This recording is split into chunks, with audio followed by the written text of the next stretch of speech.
Sorry, I think we sort of lost your audio for a moment. Can you say that again, please?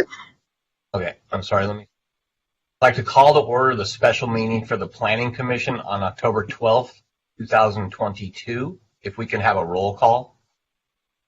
Commissioner Fonda Bernardi? Here. Commissioner Fresco? Here. Commissioner Lambert is absent, and Commissioner Landris is also absent. Commissioner Tolkien? Here. Commissioner Raskin? Here. And Chair Reese. Here. If we could have the planning director's report, please.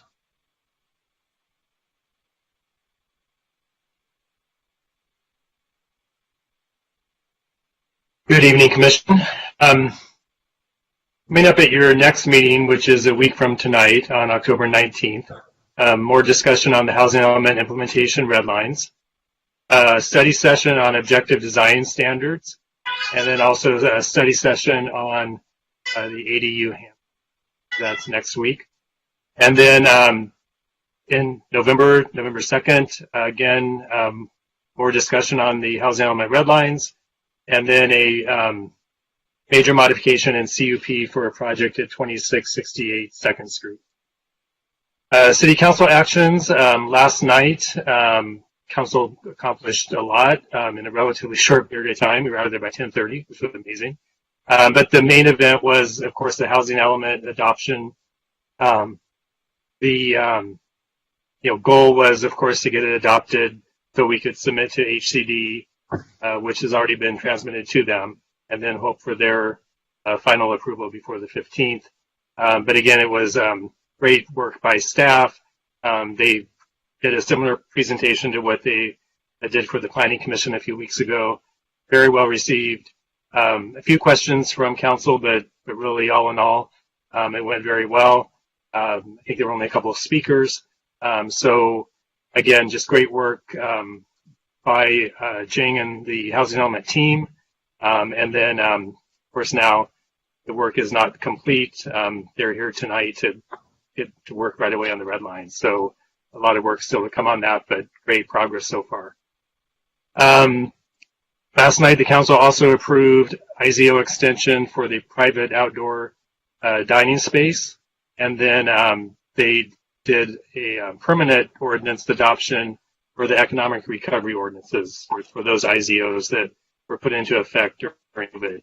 So that's both the one specifically to the promenade and then the one that covered downtown and the rest of the city. So all of those things that were intended to help with economic recovery are now a permanent part of the ordinance. And then the council also adopted the 22 code up. So that was last night, and again, a lot of work. And then coming up at City Council on the October 25th, we're taking an item that we're calling the Home Share Amnesty Program. This basically is addressing a few situations where residents are kind of caught in the middle of some of the conflicting ADU and home share requirements. So this is an attempt to help those homeowners be able to rent out their spaces over the holidays, and then we'll come back in the new year with permanent fixes to those programs. On the updates, again, like I said, the housing element was transmitted to HCD, and we are, staff has been in direct contact with HCD, and the objective and to the extent possible, the agreement is that we will get approval by October 15th, and then we'll have more time to complete the zoning ordinance revisions without being out of compliance. But to that point, wanted to let you know that we have received so far 12 builders remedy projects. So these are projects that can be submitted while the city's out of compliance, and we are technically out of compliance still, until HCD says we're not. But we've received these applications. Builders remedy projects don't have to comply with our zoning or our land use element. as long as we're out of compliance with our housing element. So these are some very large projects. Some of the more extreme ones, I'd say, 15 stores in the Bergamot area with 2,000 units. This is at what was originally the Sale, Nebraska project site. The commission approved a project years ago there for half of the site. That was, you might recall, it had subterranean office space, kind of a weird project, and then residential above the subterranean office space. But anyways, some of these remedy projects are replacing either previously approved projects or projects that had other applications. But again, these were filed during this time when we're out of compliance. Some other ones that come to mind, Yale and Santa Monica, where there's been a project approved there for many years for a 3-story mixed-use project. What's been proposed there is a 12-story building. And we're seeing those kind of at various places along the boulevards, in some cases in the neighborhoods. Most of them are downtown, and they're like 9 stories, which isn't that out of scope and out of scale with what's in the downtown. But I think that the biggest concerns, at least from my perspective, are these, really tall buildings that will be, if they get built, will be literally across the alley from a 2-story apartment building. We have reached out to HCD, and they've confirmed that even once we come into compliance, these builder remedy projects can still move forward, and they are subject to the standards that were in effect at the time they were filed. So that's a result of not having the housing element adopted, and I think was incentive for council to adopt the housing element so that we would close the door on these types of projects. So that concludes my report. Happy to answer any questions you might have. Yeah, I have a quick question before I call on Commissioner Fresco. You said one project had 2,000 units, or in total the 12 had 2,000 units? The project in Bergamot has 2,000 units. How many total units are we talking? Yeah. Can you say that again? Total is, yeah. So it's one project. It's a 15-story building, and it's proposed to have 2,000 units. And how many in the 12 projects? Jing, I think it's close to 4,000. Yeah, it's approximately 4,000. Yeah, just a shade under. Wow. Okay, Commissioner We're Fresco. almost done. I know. I was going to say, when we get to down That's the bright side of things, if you want to look at it that way. So my question was basically, is there a place where they're listed so we can just see what they are and where they are? Yeah, there's a memo that we could forward to you. That would be really great. Thanks. Commissioner Raskin. Vice Chair Raskin, sorry. Yeah, so I understand that builders remedy projects have to have at least 20% inclusionary units. I'm curious if any go above and beyond the 20% requirement. They do have to have 20%. You're correct. At least so far, they are just listing 20%. These are preliminary applications, subject to or under AB 330. So they will have 6 months now to file an actual application with all the details. But I believe they all are showing just 20%. They're right at 20% in order to qualify for the builder's remedy. That's correct. Yep. Commissioner Tolkien. Yes. When do we see these? Oh, okay. Well, we're still looking at them. I think that's a good question. Some of them, and Jing, you probably answered this. I think some might be development review permits, which mean they will come to the Planning Commission. Others will probably be administrative approvals, which means that the Planning Commission won't see them. But I don't know if you've had a chance to really figure that out yet.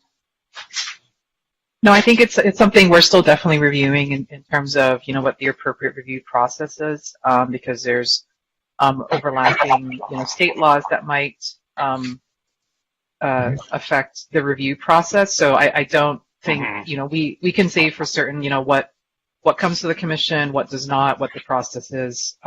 This is a little bit new territory for us, and certainly any city that's receiving these. So we're continuing to look at that issue as well. Well, Commissioner Fonda-Bernardi, go ahead. Yeah, could I ask a question about the 2,000 units proposed? Where is that located? 3,000 Nebraska, I believe. Yeah, 30 Nebraska. 30. Thank you.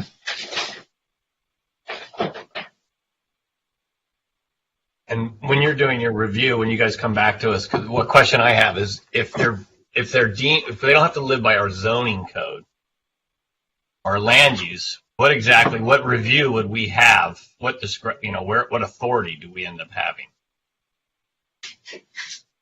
Yeah, again, that's part of what we're looking at. So the way the statute reads is it doesn't need to comply with the zoning ordinance and the land use, the general plan land use designation. So I think we are these. If they come in, there'll be SB 330 projects. There's obviously a timeline for review of those. There's the SB 330 process, but that's something we are taking a look at immediately in terms of what in the municipal code, because it says zoning ordinance and general plan land use designation. What about other standards, right, that the city has that are not in the zoning ordinance, for example? I think that's something we are reviewing with the city attorney's office. Thank you. Any other questions right now, commissioners? I guess we shouldn't have been surprised with that announcement, but that's a big number, 12, and we asked about this 2 weeks ago, and there were none that we were aware of, I guess, at that time. Right. Yeah, they all came in within the last couple of weeks. Okay. Thank you very much. I do not believe we have any other questions right now. So with that, I'm going to move on to next part of the announcements here. And some procedural announcements. Please note on public comment, tonight's procedures for public comment, we are accepting real-time oral public comment on the phone for each item. Please check the top of the posted agenda for the public phone number. Call once the caller queue for each item opens. The caller queue will remain open, or will open once the item is introduced, and it will close after the first 5 public comments have been heard. Written comments received up to noon today have been read by the commission. Comments received after 12 p.m. today will be considered part of the record for the proceedings, but may not be posted online with Planning Commission agenda prior to the meetings. Second announcement relating to the moderator chat function on Blue Jeans. This is for technical help only within the administrative staff. It's not for public comment. The commissioners cannot see the chat and or the comments. They will not be forwarded to us, and we cannot respond to them. Commissioners, after those 2 announcements, do you have any announcements? Seeing no announcements, I'm going to move on our agenda. And I see nothing under items 2, 3, 4, 5, 6, 7, 8. We're going to move on to 9 discussion items, implementation of the 6th cycle housing element programs. And I'll turn to staff to make their presentation. Great. Thank you, Chair. So as David shared, we passed a major milestone last night with the Council's adoption of the housing element, and we are, waiting at this point for HCD's action on that. But, with that phase, what we hope is done, we are moving, quickly now into the housing implementation of the housing element programs. And what we gave to you is what we're calling the first grouping of implementation red lines, because there's obviously a lot of information to digest, and we're trying to do this in the most sane way possible and to help guide your discussion and understanding. I'm not here tonight, and I'm sure, we're probably going to take at least the first couple of sessions here, just for you to take the time to absorb it, ask your questions, and have your discussion.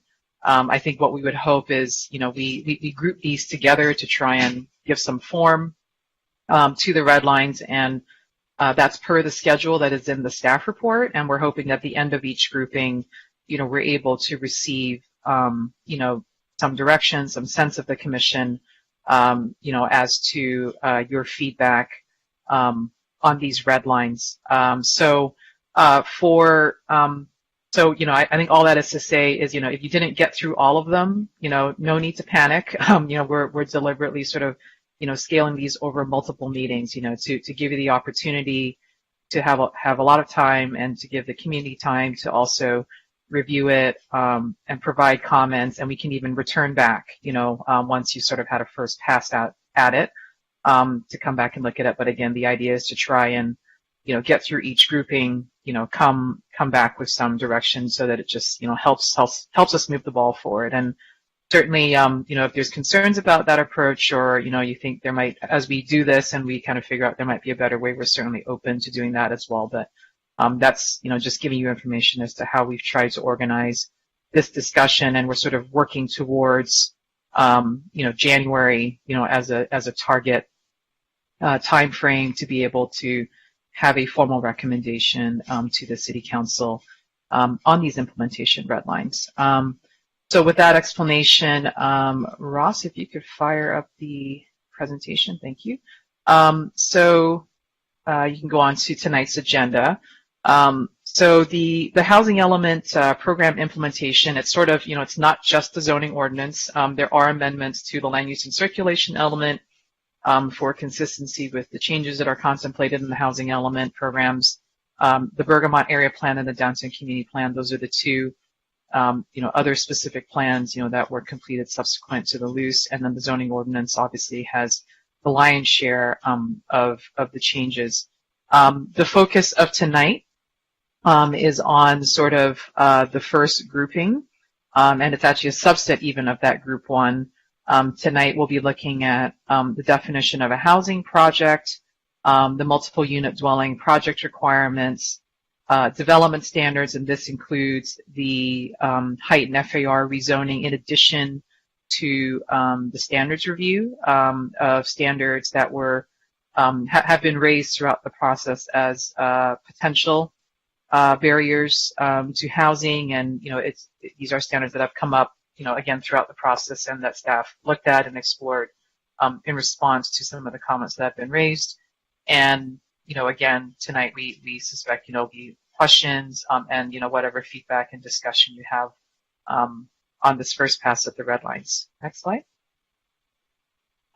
This first phase, which includes all of the groups, group 1 through 3, that we'll be looking at, from now through the end of the year, includes the implementation of all of the programs that you see on the screen. That is not the totality of all of the programs in the housing element.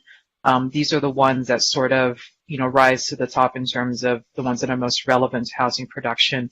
There are others that will, come forward in sort of future phases in accordance with the timelines that are in the housing element. So that's what you can expect. And of course, there are many programs that are listed in the housing element as, annual and ongoing, and those are programs that a lot of things that the city already does, primarily in the arena of housing preservation and housing stability. There's not really a timeline accompanying those, because they are things that are ongoing and will continue to be done.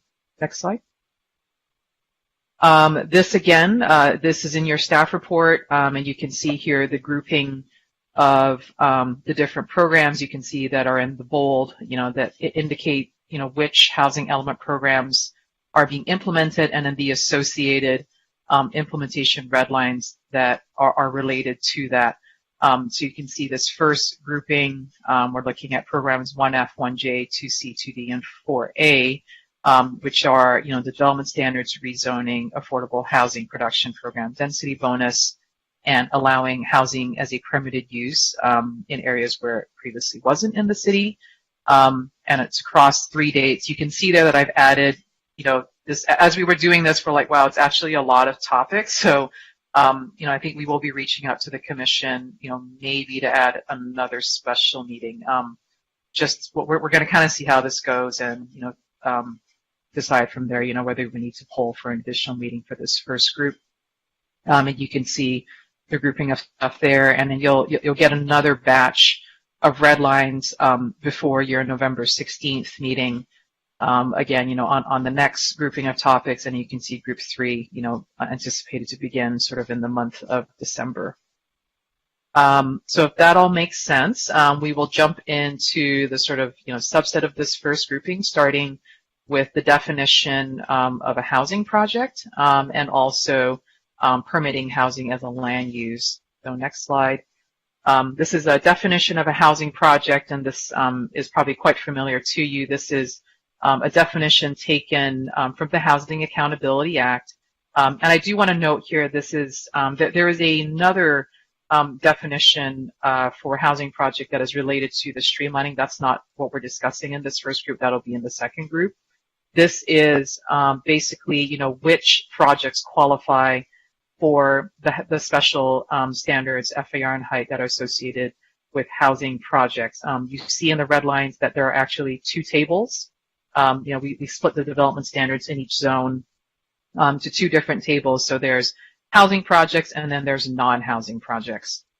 So housing projects are the ones that qualify for the rezoning, and you see that consists of any use that are residential units only, or if it's a mixed-use development, then it's those where non-residential uses don't exceed 33% of the total building square footage and are limited to the first 2 floors of the building that are 2 or more stories, or they're transitional or supportive housing. So that is the added definition of a housing project that is not currently in the zoning code. And again, it's because we've had to flip the standards, so to speak, to complete this rezoning. And the intent there is to provide more incentive for housing projects than for commercial projects, or projects that don't meet this definition. Next slide. This is implementing program 4A, which is allowing housing as a permitted use in areas where it has previously been prohibited or where it hasn't accommodated housing in the past. So this is adding multi-unit dwelling, as a permitted use in the office, campus, and industrial conservation. It was previously prohibited in those zones. And then in other areas, like Main Street in Montana, Ocean Park, also in the office, campus, and industrial conservation, areas that have not accommodated housing in the past because the standards were, quite frankly, too low.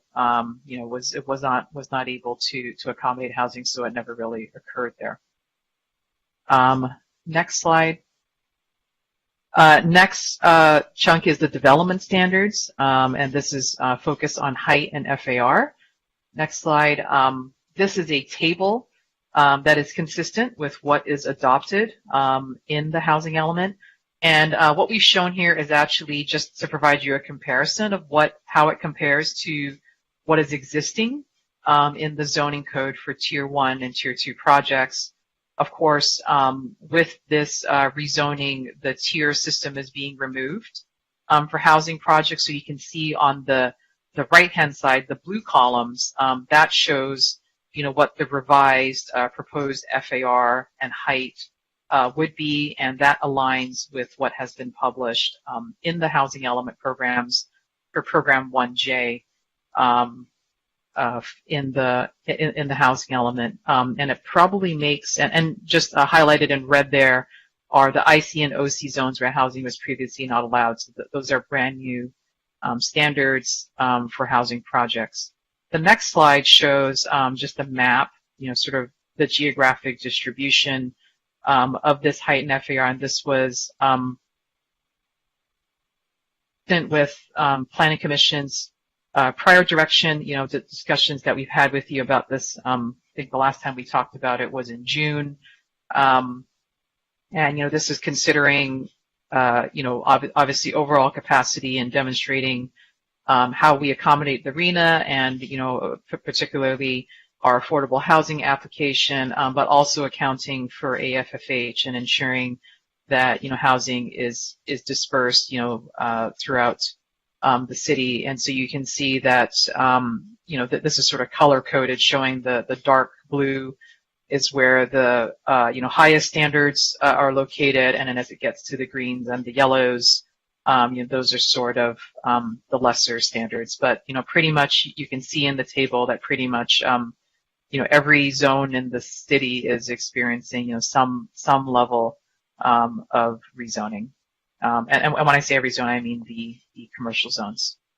Next slide. This is Program 1F, which is about the downtown community plan rezoning. Again, similar thing here. The blue columns on the right show the revised standards.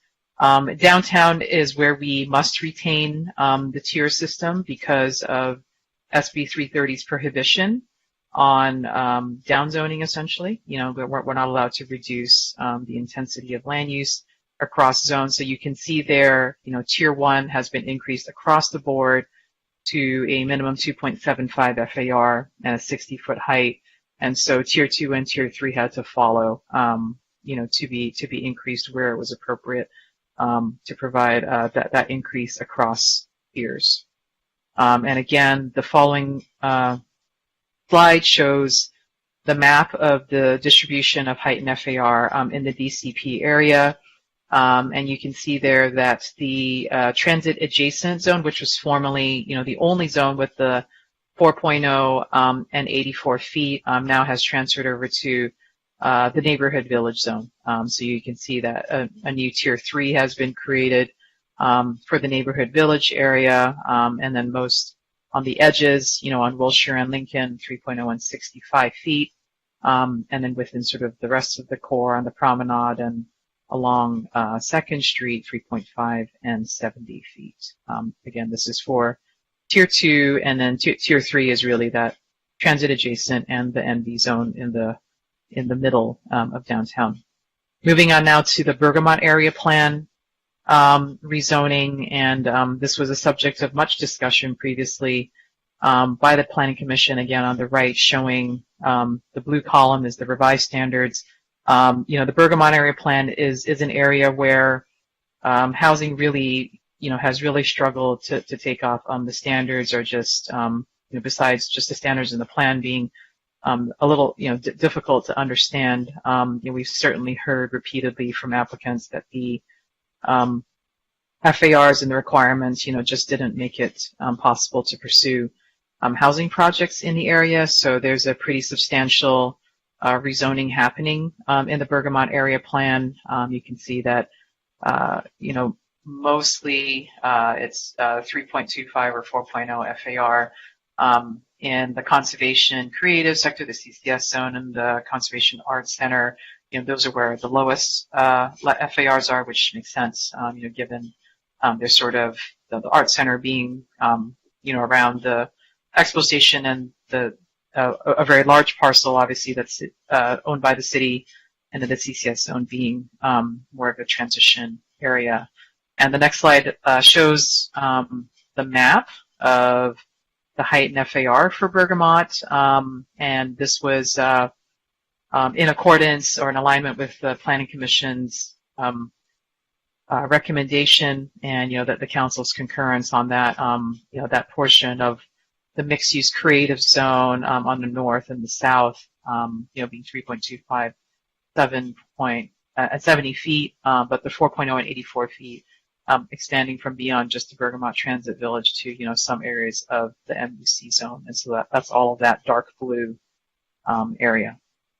So that's an overview of all of the height and FAR changes, that are being proposed to implement the housing element.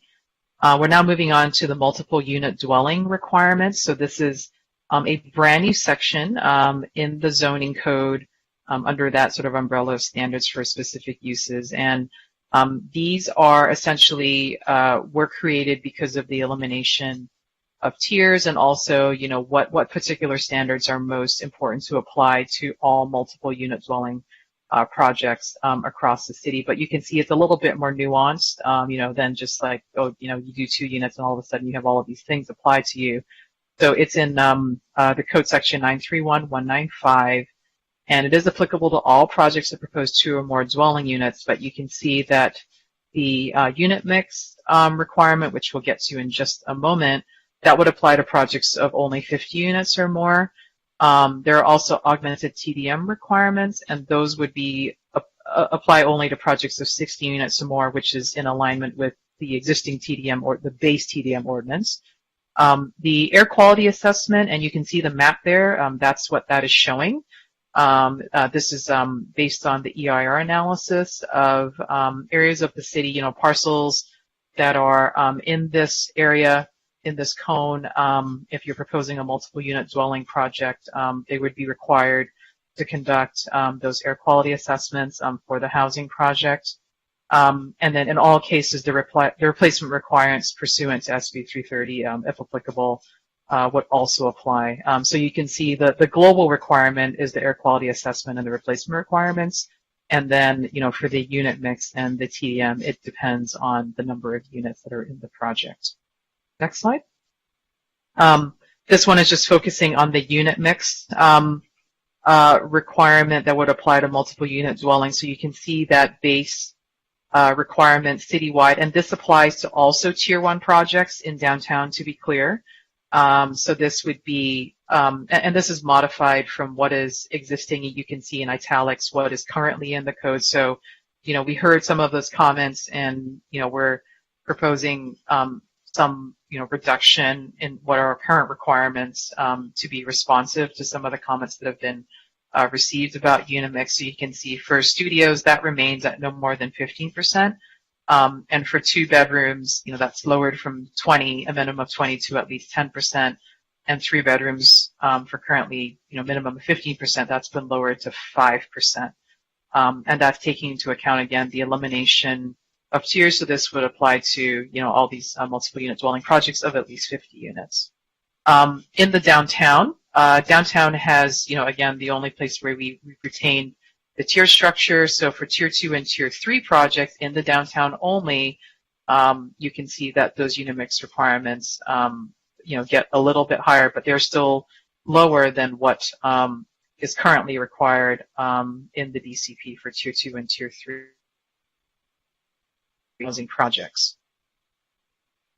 And so that's an overview of the requirements that would apply to multiple unit dwelling projects. And then now we're moving into our review of the development standards that were identified throughout the process, from various stakeholders of things that, we should take a look at in the zoning code, and, whether they were supporting housing production. So the first area that we looked at was with respect to flexibility on the ground floor for residential uses.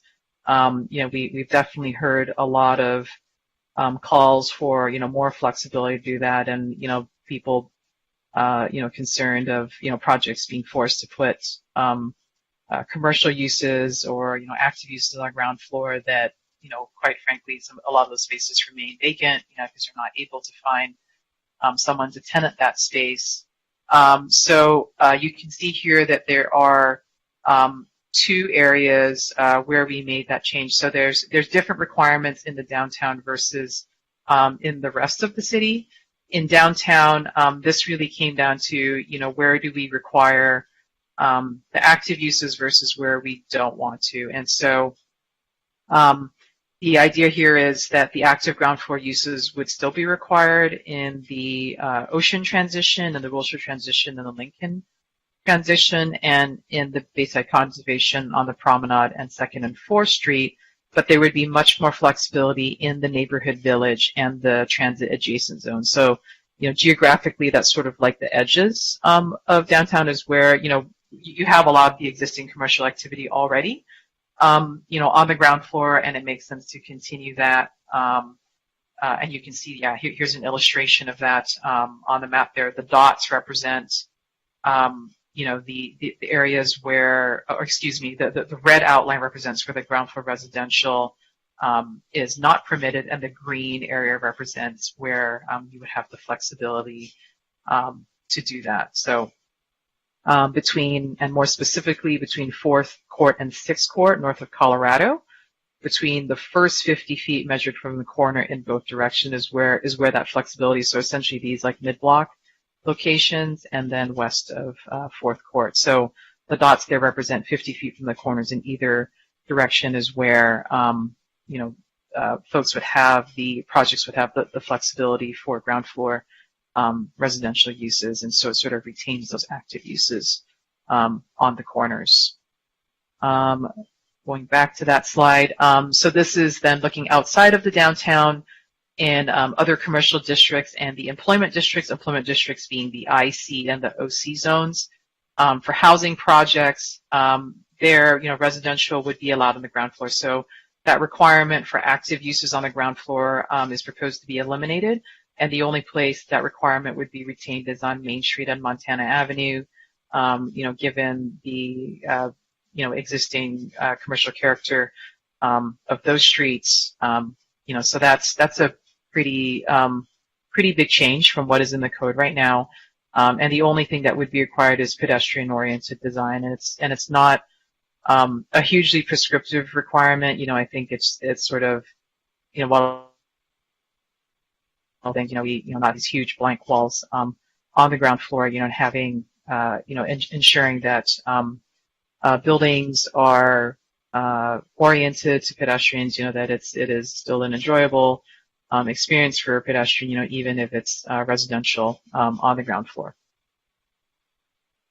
Moving on to where the active ground floor design and uses are required. So this is kind of a clarification piece. The zoning code right now says that, on the boulevards, the active uses are required. And so we wanted to, we added a definition for the commercial boulevards, and this is based on in alignment with the commercial boulevards that are defined in the loose, and there's a picture of what those are. So if you look at that code section, it's basically a reflection of what you see in that picture. The green lines on the map is where active ground floor design and use are required. But again, there is an exemption for housing projects, particularly, from this requirement. But it's just, again, clarifying, because it's something that has come up over and over again in our experience in working with the zoning code and this standard.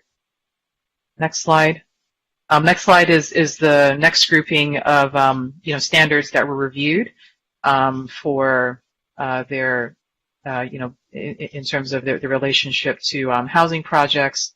You can see here maximum ground floor height was a standard that was looked at, and looking at it, we thought it made sense to eliminate the maximum ground floor height requirement. It seemed to be just an issue. It was causing, projects to request that modification. It didn't really seem something that was necessary. Maximum building footprint. Here is the recommendation here is to apply the existing Tier 2 maximum allowable footprint to housing projects. So you'll see that show up in the housing project standards table. So that standard is still there. It's not being eliminated, but it's the Tier 2 building footprint that is being applied, and there is no standard in the employment districts or in the downtown, because that's not an existing standard that is in those areas. In terms of outdoor living area, there's a recommendation to remove the limitation, that it be restricted to only 20% of the rooftop open space. And also, revising the common outdoor area dimensional standards, again, more for clarity of implementation. And then lastly, allowing lot consolidation in the neighborhood commercial district to incentivize housing projects. That's something that is currently not allowed in that district, but, it is part of the overall strategy of introducing housing in areas where it has never been allowed to occur before. So this is something that's also proposed as part of the standards review. And then the final standard that was looked at was daylight plane. We do have a diagram here for you, but it applies to the code sections for the mixed-use districts, the employment districts, so ICOC, all of the commercial districts in the city of the oceanfront zone, and then also the downtown community plan. And there is no change that is proposed to the existing daylight plane requirement. So, from the standpoint of this, the principle, the purpose, what was the intent of the standard?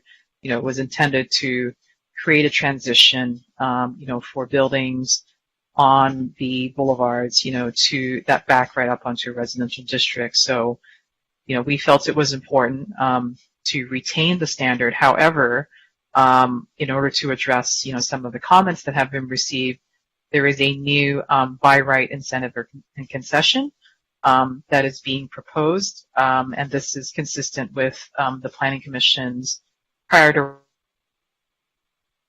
issue is, essentially the daylight plane requirement is there. However, applicants could request a by right incentive or concession to terminate the daylight plane beyond 50 feet measured horizontally from the parcel line abutting the residential zone or the center line of the alley. And you can see in this diagram that this actually does allow roughly, I think it's like a 75-foot maximum, 75-foot height, which is, more in line with what is our proposed maximum district height at this moment. And it allows the flexibility to also accommodate, density bonus units above the maximum height. You can see the solid red line there is where, the daylight plane would terminate and still accommodate, any extra floors necessary to accommodate density bonus units. So, the last, when we last had this discussion, the maximum district heights were at about 55 feet, so this is 20 feet higher. And at the time, I think the Commission's thinking was, wanting to have this accommodate any potential, bonus units needing extra floors. And so, it seems that allowing a by right incentive or concession accomplishes that without, eliminating, sort of this principle of transitions from buildings on the boulevard, taller buildings on the boulevard to adjacent residential districts. And then finally, I think this is the last one. This is just more for clarity. These are just new standards in the IC and the OC zones, so the employment district zones, where housing has been prohibited for years, and so we had to create new standards because those zones are just missing standards that would normally apply to housing projects in other zones. So those sort of got brought over to those zones, and you have maximum ground floor height, pedestrian-oriented design requirements, and then open space requirements for multiple unit dwellings. So those standards have been added to those zones in the red lines. So that actually concludes the overview of this first subset of red lines associated with development standards. So again, this is just a summary slide of it's the housing project definition, the requirements for multiple unit dwelling projects, and then the development standards, including the height and FARV zoning, and then the standards review that are associated with housing projects. With that concludes our staff report, and I'm sure we have questions and discussion. Yeah, I do too. I'm going to start with a question. So obviously, we don't want to talk about density bonus or affordable housing production tonight. That's going to be another night. I thought I saw on your chart that we were talking about that. Yeah, it is. It is in the first grouping. I think we were trying to, we didn't present it tonight. It is in the package that was given to you. I think we were trying to, have the discussion guided through the standards, and then we will have another evening, where we present the density bonus and the HPP, because it would be, I think, a very long presentation. There's a lot in those, and I think we're just trying to sort of break it up. Okay, well, commissioners, who wants to dive in first? Commissioner Fresco.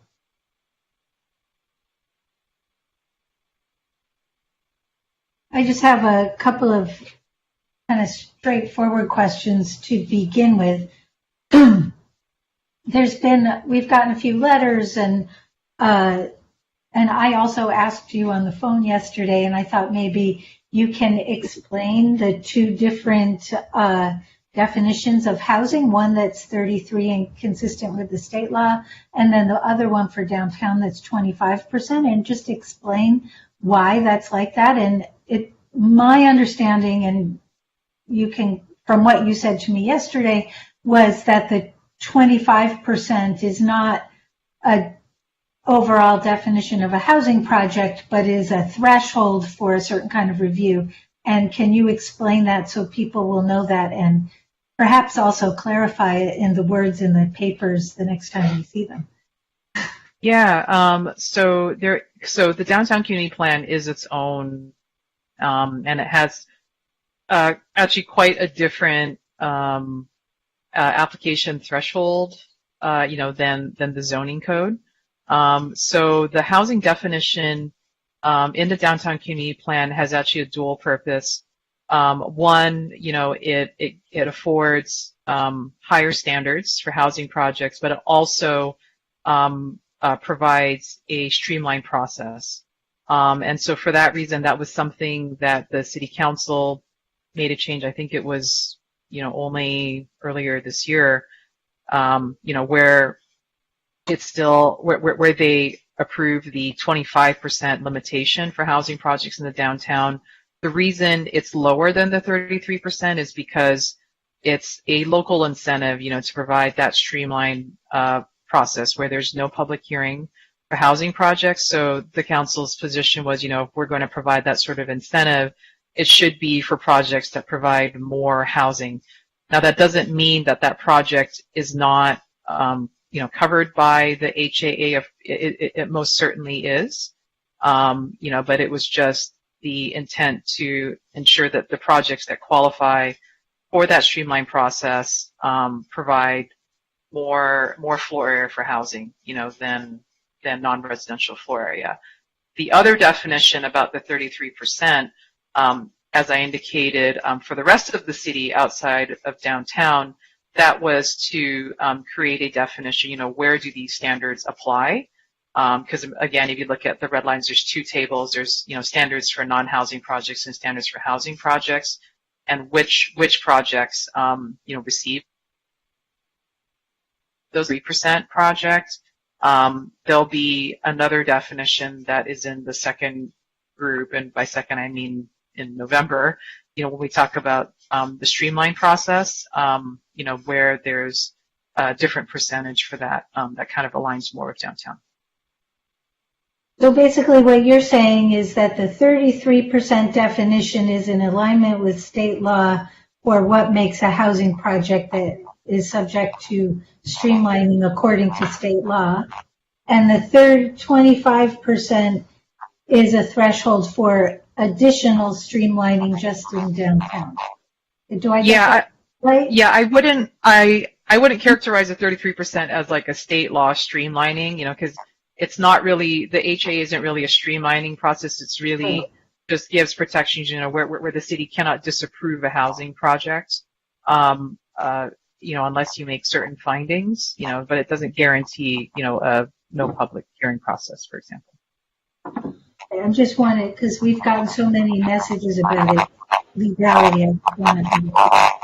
So my other question, which is something that we've gotten a couple letters about, that I find personally somewhat perplexing, is this idea that people are suggesting that we make it so the maximum building footprint not apply to the ground floor, but apply to the podium level and up. And I can't understand, does that only really matter in a really big project that's like more than 2 parcels, or what's the deal with that? Can you explain that, what they're asking for and what we have, please? So the definition of a building footprint, I think the easiest way to think about it is like, you squish it like a pancake and you look at it from the top, so something like that, wouldn't be consistent with the definition of what building footprint is. I think, what is being asked is that, could you have essentially like a ground floor that covers the entire site, and then, look at building footprint really from, above that ground floor. But I think, the principle of, why we propose that building footprint is, we often hear about this, breaking up the building mass and providing, more openness and space, between buildings and what have you, and that carries through to the ground floor.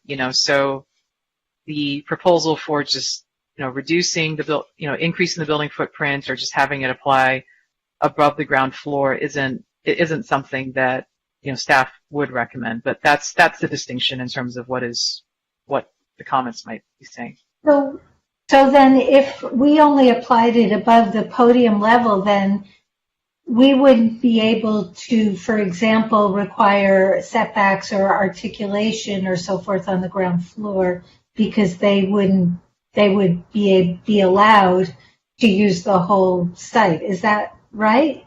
Or is that... I mean, essentially, yeah. If you didn't have that, you could have something that just covers the whole site on the ground floor. You can certainly require modulation or setbacks in other ways, right? But I think the idea is to have where, particularly when you have very large blocks, that principle is pretty important. Where we're trying to kind of reduce the mass of buildings. I mean, the proposal for 35,000 square feet is a very, very large footprint. That's like 4 parcels wide, I think, we counted, which is not very typical, for Santa Monica's development pattern. So, I think that, we're feeling pretty comfortable, with that recommendation. But again, certainly open to hearing comments as they come in, but that was some of the thinking in terms of, the proposal that's before you. Thank you. Gina, can I tag on a couple questions just on that issue? Yeah, I'm done for now. I just wanted to ask those 2 main things, and then, as we have our discussion, Because I just want to drill down on that a little bit, because I take that comment to heart from Mr. Koning, because he's done as many mixed-use projects, come out as good. I mean, he's done some good mixed-use projects, including the 500 Broadway, which I find to be quite well designed. So I'm curious, why do you think he finds that to be a hardship, the 35,000? Why did they struggle? And they probably got around it, I guess, on that one because it was a DA. But if we do have a few large sites and we limit it to 35,000, it doesn't really accommodate the large site. Why don't we have some kind of a percent of the lot area as a building footprint? So if you could respond to those 2 questions, I'd appreciate it. I mean, I think, when you look at your typical site of, 15,000, like this isn't really going to apply. A lot of cases, I think it's, I think the issue may come up if you have sites that are, more than, closer to 3/4 of an acre plus. These very, very large sites, and you'd imagine that entire site just covered with building, and not sort of separation.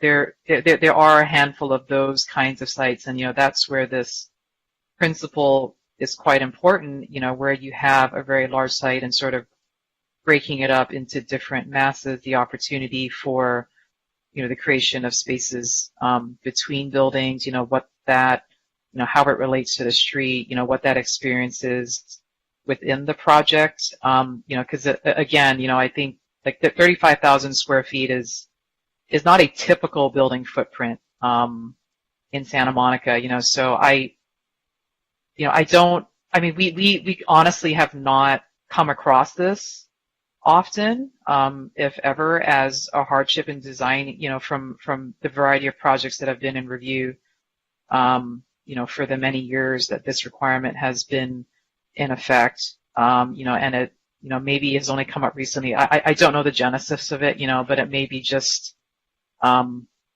larger sites and, but I think, we are seeing some projects on some larger sites, that are coming through now. And, some of the concern is like, if you didn't have that standard, what would be proposed? Would be some pretty large, building footprints, that may be, a little out of scale, with what is Right, but normally.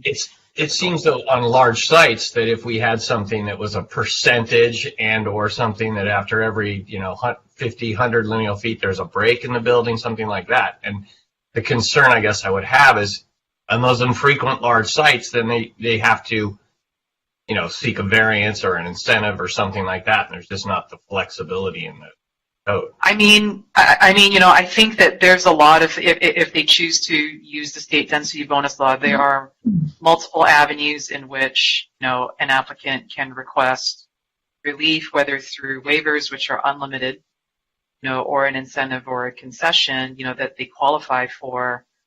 I think it's just a sort of basic, planning and urban design principle, in terms of, trying to break up, the mass, in situations where we have very, very large sites. And, I know what you're saying, in terms of like, could you have a break in buildings, but I'm not sure, that it accomplishes the same thing. I think that we would have to have more discussion, about what that might look like, when you have something that has, potentially a very long frontage, and a lot of mass behind it. Okay. Well, I'm just trying to figure out a way to not have to force somebody to request a entitlement on a large site for this. But I think we'll have more discussion about that. I don't have any other questions right now. So Commissioner Fresco is done with her comments. Does anybody else want to jump in and have comments, questions? Those were my questions, not my comments. Sorry. I have many more comments. Just so you know. Thank you. Vice Chair Raskin. Yeah, I'll have some more discussion about this later, but just for reference, how do we end up deciding on the specific spots where we couldn't have ground floor residential? That I remember we went through a process about this, but I can't quite remember if there's a specific justification for that. Do you mean in the downtown? Yeah, that's right. I think that it was the commission's prior direction to, and this is actually similar to what is in the DCP now, where it's active uses at the corners, and in the mid-block you have that flexibility. So, what is being proposed is, kind of an expansion of what is already in the code. And I think in addition, the team also did some field work, to take a look at what is actually existing and what makes sense for, this is primarily the neighborhood village area, but also some of the transit adjacent. And it's probably more effects of transit adjacent because the DCP right now requires active ground floor uses everywhere in the transit adjacent zone. And I think it was looking at the context of that portion of the transit adjacent zone that, is probably not the same as, things, areas that are closer to Colorado Avenue, for example. Does it feel more like a continuation of what is in the neighborhood village? Thanks. Yeah, I would like to. Oh, sorry. I would like to revisit that during the discussion. And I have one other question, if that's. Yeah, go ahead. I'm sorry. Of course. Yeah. So I remember at some point we gave direction to have somebody talk to the fire department about this high-rise definition.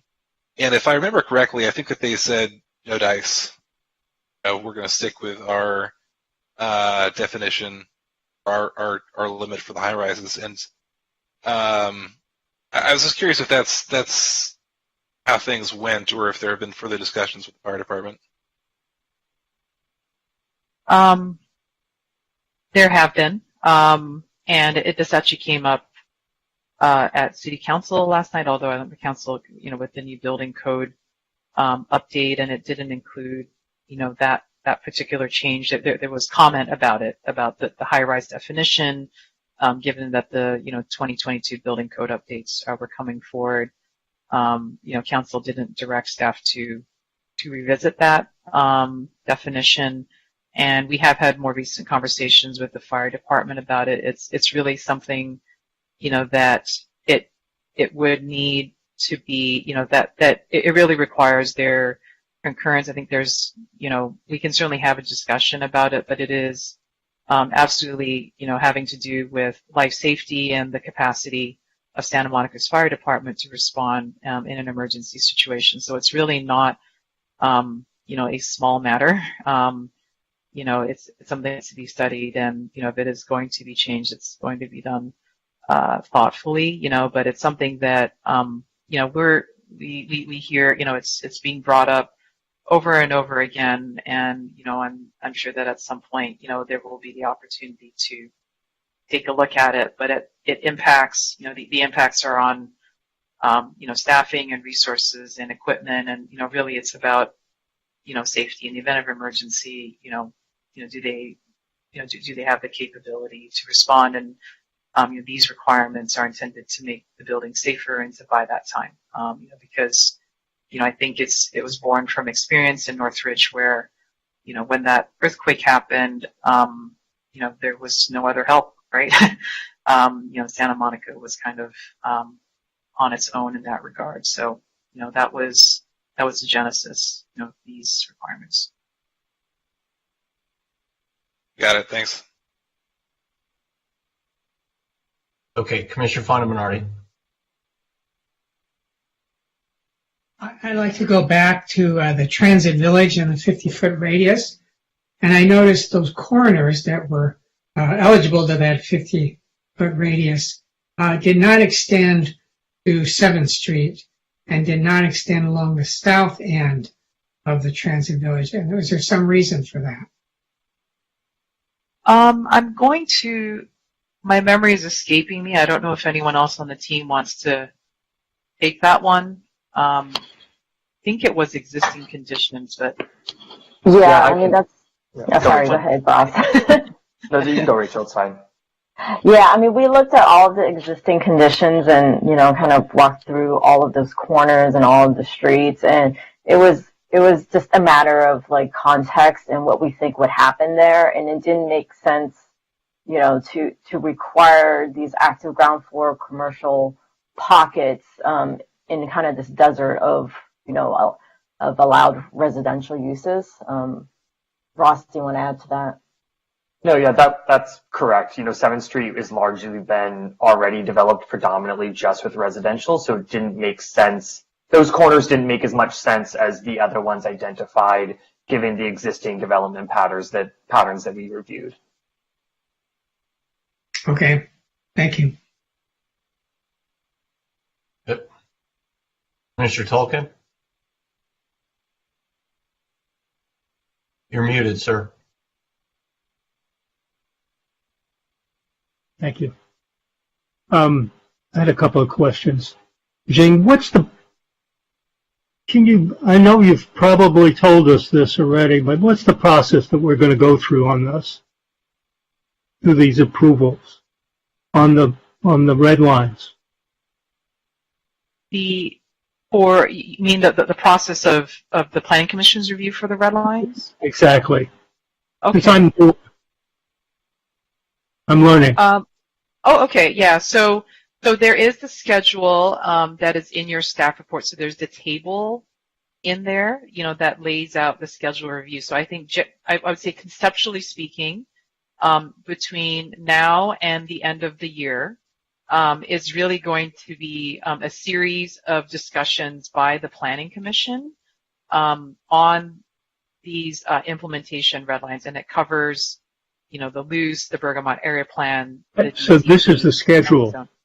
Right, exactly. This is the anticipated schedule with the understanding that these are, this is a lot of information, and we do understand, that the Commission may want to, you might need more time on something, right? Maybe something comes up on it. So this is just a proposed schedule, to try and guide this discussion and to chunk it up, into reasonable bits. And, so you're not taking a formal vote per se in any of these. What the Commission has previously done when we've gone through a series of discussions like this is sort of, take straw polls or a sense of a commission, after you've had a chance to ask questions and discuss and deliberate, give direction to staff. We come back with,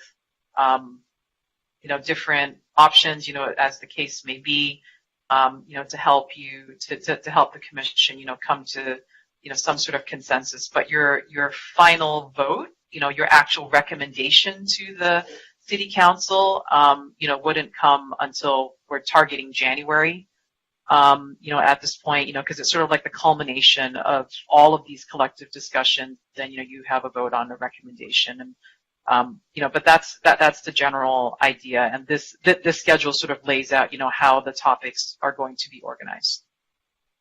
Thank you. I had one other question. You pointed out on one of your last slides some non-residential areas that were being converted to residential. What were those now?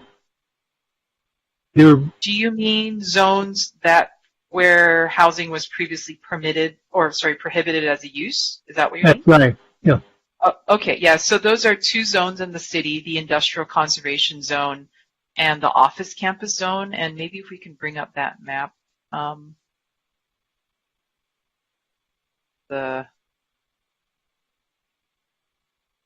7.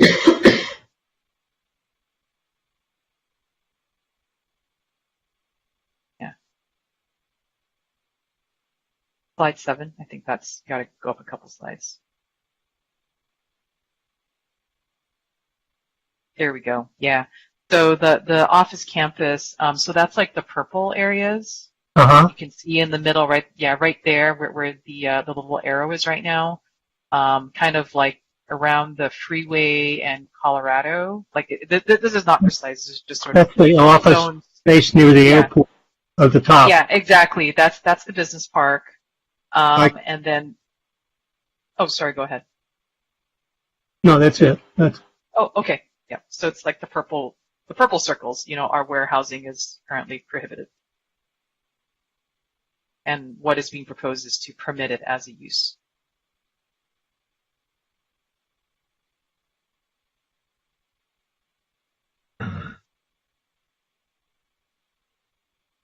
Did that answer your question? Yes, you did. I'm sorry. Okay. You did. Okay. Let me ask a few questions then. I spent a lot of time in the zoning code, so it's probably where I'm going to focus a lot of my questions. But in one of the first ones in your, because of Appendix 9AD zoning code, in the very first page, you talk about determining eligibility for a housing project. Floor area of existing structures that do not propose a change of use shall be excluded from the calculation.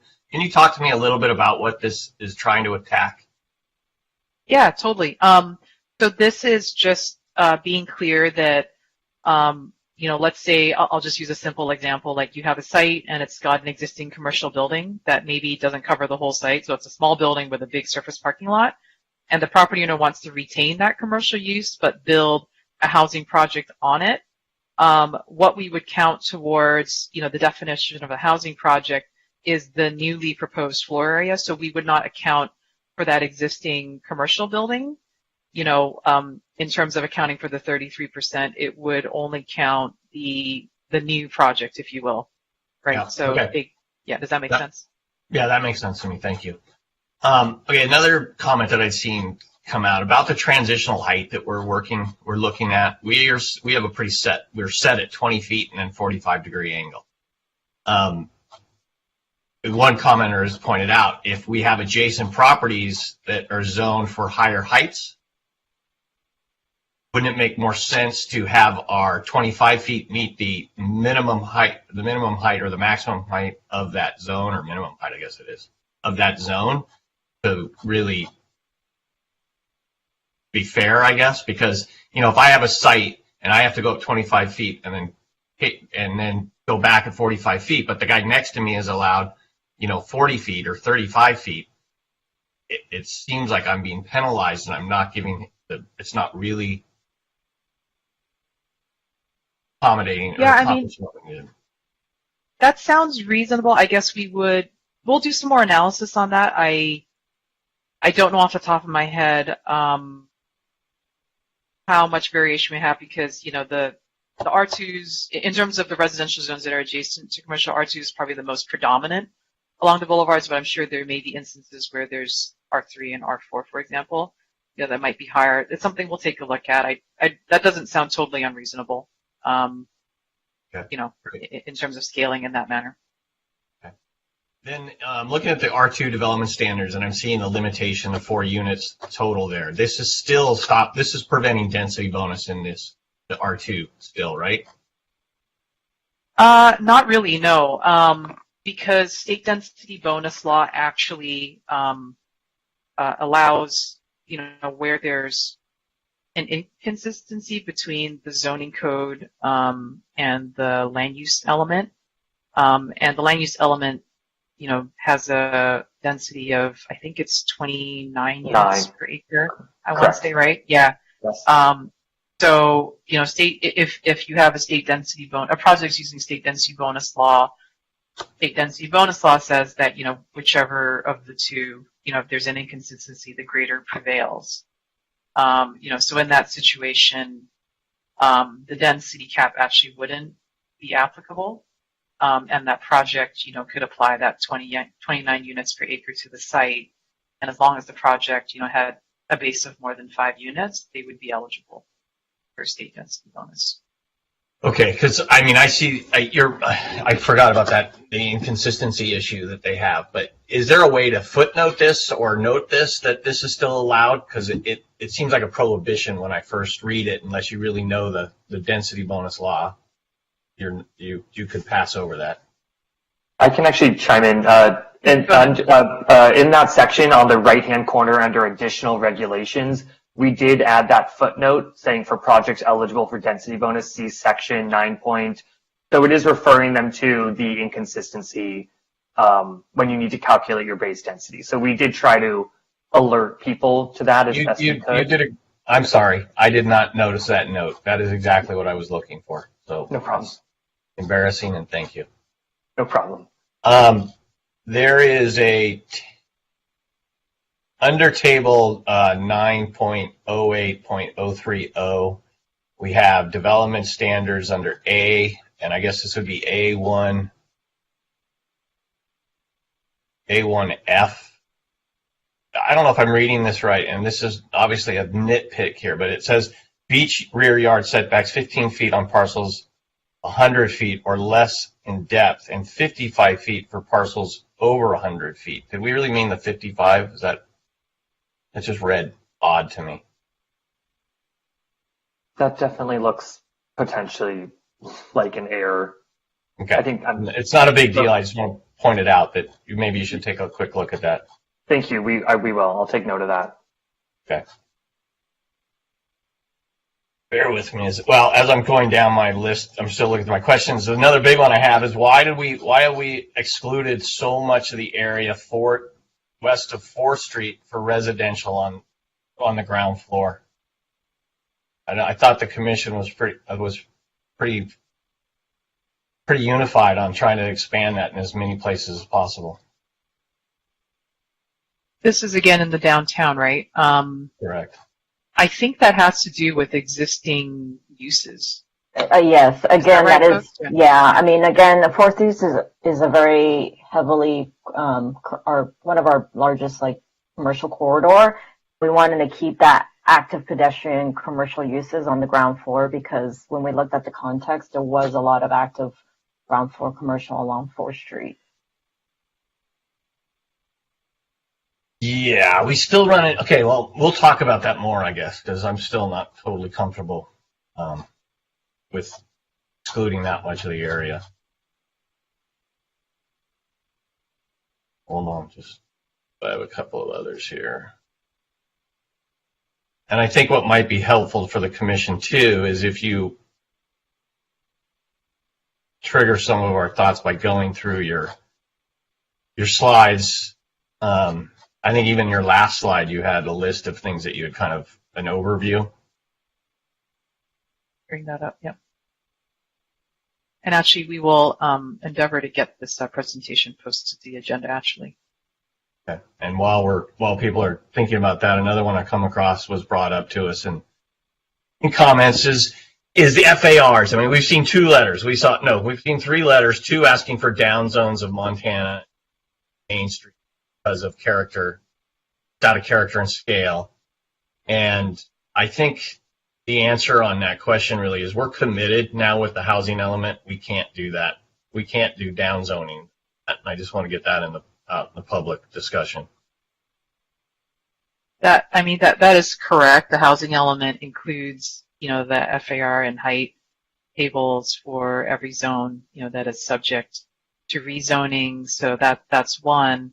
But there were also AFFH reasons for, ensuring that that housing is feasible in those areas. So it is an important part of the strategy to show that housing is dispersed in those areas. We're not just kind of perpetuating the past in doing that. So we've certainly seen the comments, but for AFFH reasons, these are certainly some of the higher opportunity areas in the city, and it's important to demonstrate that even if it's not on the SSI, that possibility of housing, is available there. Okay. So the city kind of went in that direction because of the fair housing rules, and then trying to attack the fair housing rules, we increased the FAR in our housing element, and now that is codified and approved and headed off to HCD. That is correct. Okay. And then on the other side of it, we saw a letter saying, hey, give us more FAR in the Bergamot area, in a certain area. And I just want to kind of have you remind us about the discussion of why we transitioned that down a little bit. I think it's a fairly straightforward answer, but.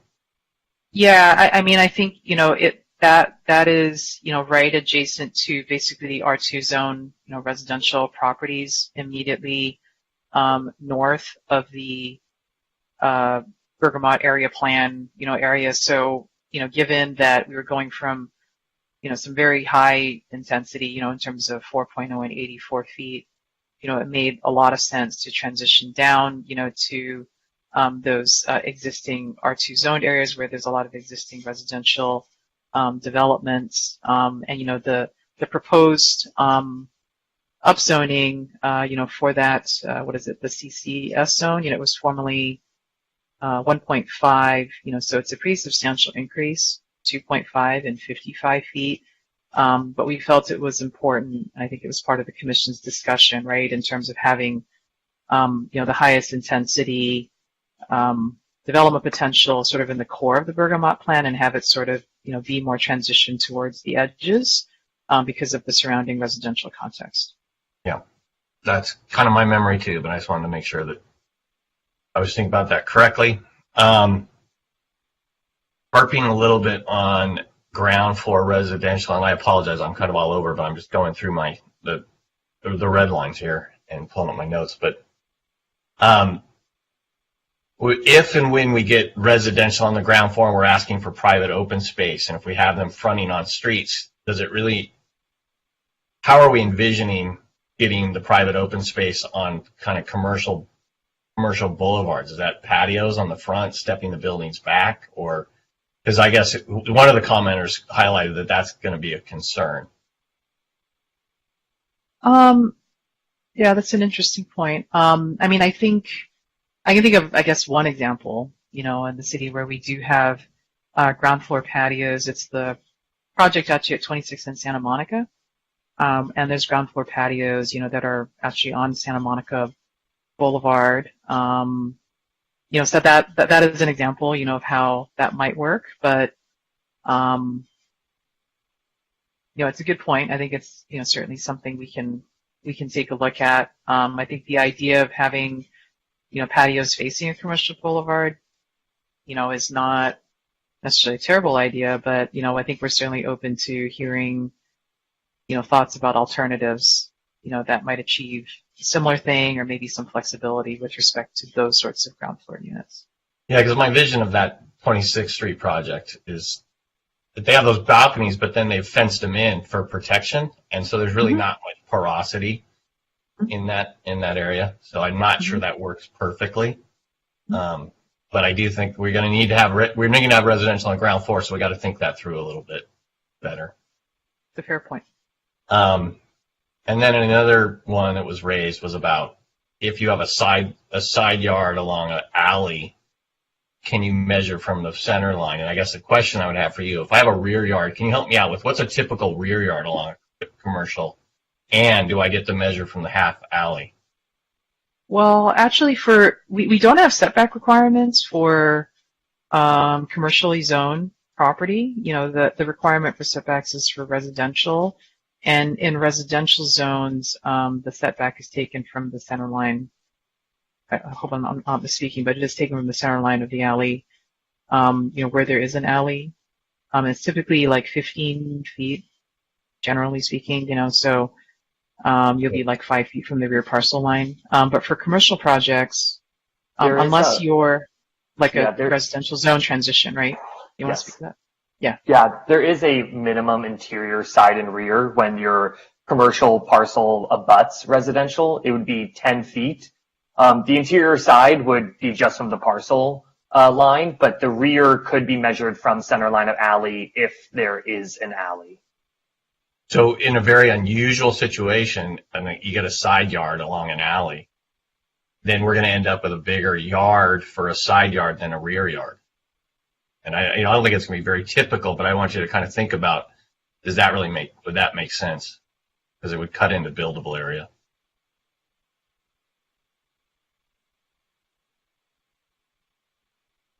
Yeah, I would need to just I would want to double check, is that considered an interior side yard if it is abutting an alley? I'd want to double check that definition unless you know off the top of your head, Jane.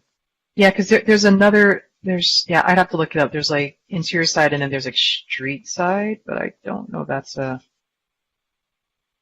guess all I'm trying to it's in the commercial zones. But yeah, I understand what you're saying. Like if you have a side yard that's abutting an alley, could we treat it the same as if it was the rear yard on the alley if we allowed the measurement from the center line?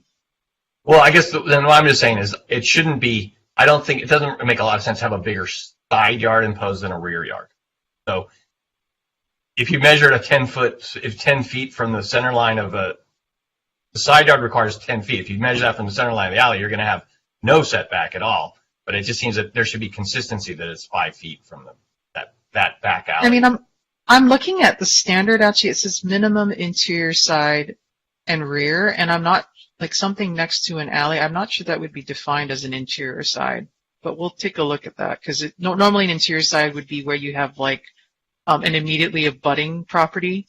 You know, I don't think that a side adjacent to an alley would be considered an interior side, so I don't think there would actually even be a setback in that situation. That's we'll true. double check that. That'd be great. Okay. I also heard about slopes, 10% slopes versus 5% slopes in the city, and you guys have an opinion on that? Have you seen that comment? Basically, the highlight was we really don't have a 10% slope on a site, and it's more appropriate to be a 5% number. I'll be honest, I can't really wrap my head around that, but I have seen that from two different folks. I think we haven't quite absorbed all of the public correspondence yet, so I think we'll have to come back on that one. Okay.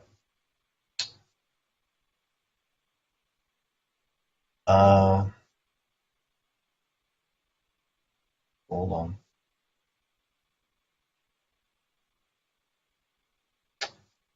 Okay, I think I'm going to hold, and then we're not going to talk about density bonus thing. Actually, I do want to just highlight this to you, that I'm concerned on the density bonus. I know we're not talking about it yet, and give you a preview of a concern I have so you can look into it. But there's a court case out there called Schreiber versus the City of Los Angeles, I believe. And that, in my world, has stopped the City of LA from asking for pro formas. And again, I don't want to get into this discussion tonight, but I'm just curious why that wouldn't apply in Santa Monica. Sure. So I can hop in just quickly. We're aware of that case. And certainly I think we actually struck the reference to pro forma in the red lines. If not, we had intended to, because well, we had at one point, so perhaps we just inadvertently let it back in. The intent was to strike that because it's an example of something that somebody could produce if they so chose, but it's not necessarily the only way to produce the backup for your incentive or concession, right? Yep. That's what it is. That's okay. Great. Yeah. I will say in practice, we do not, because we implement state density bonus law now, we do not, that is not a requirement. We do not make that a requirement, of a submittal. They need to document the request in whatever way, that is in compliance with state law, but we do not make an explicit request for pro formas. Okay, good. Well, it'd be great if we could just strike it out and not have a concern about it. May I just... Our edit was actually made. It was documentation. Application shall include documentation such as a pro forma, but we don't necessarily require a pro forma. Well, that is it's not allowed by code. Okay. Again, I'm sorry. I didn't mean to have this discussion, but if it's not allowed by... but I can clarify. So if a developer chooses to provide a pro forma to support their incentives and concessions, they may do so, right? We are not allowed to be that prescriptive under that case. But if a developer says, this is the best way that I would like to show you my incentive or concession backup, then they can, right? But we are not, that case seems to indicate that the city is not necessarily permitted to restrict the kind of documentation that is used to back up an incentive or concession. And these are off-menu incentives or concessions, just to also be clear, right? So. Yeah. Yeah, but we okay.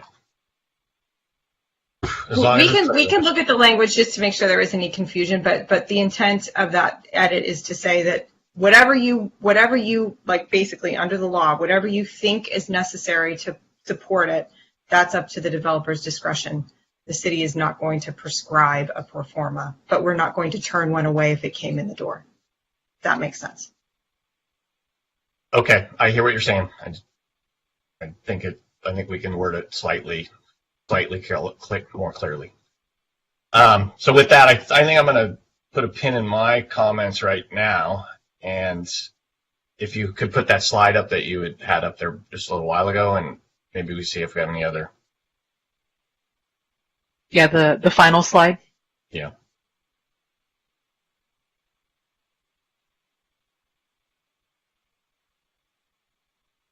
So this is on the housing project definition, right? Which is in the, if it's helpful, I mean, I'm happy to,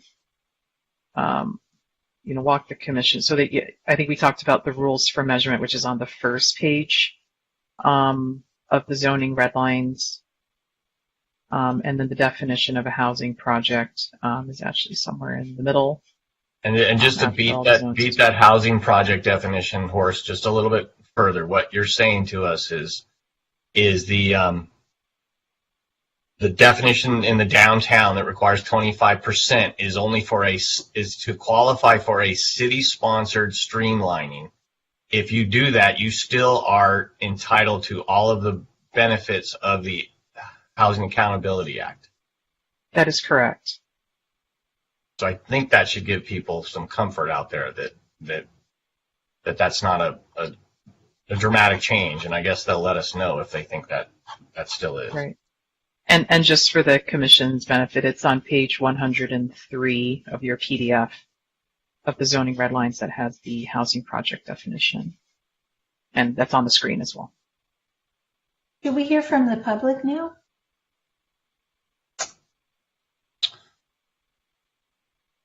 I don't know that we have any other questions. I think that would be the next step. Commissioner Fonneman already has a question. This is a scheduling question. Somewhere in the soup, we were supposed to look at the conversion of commercial properties to residential uses, and that should be in our zoning code, or is that going to be a second ordinance that comes up in January? Where does that fit in the schedule? That is a future phase. I'm just looking up right now on the housing element programs. It's not one of the immediate ones, so it's not in this first phase. Okay. Thank you. Okay, seeing no other questions, we should turn to public comment. So I'll announce the caller queue is open. There'll be a phone number at the top of the agenda for you to call in. Staff, do we have any callers as of yet? Yes, we do. We have a few in the queue already, so I will share my screen. Thank you. Okay, last four digits, 4051. You're now unmuted, and you will have 3 minutes for your comment. Could you please first state your name and then go ahead.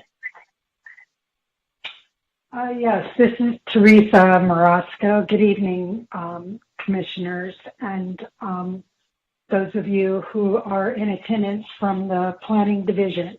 Although I am the Vice Chair of the Housing Commission, I'm speaking on my own behalf tonight.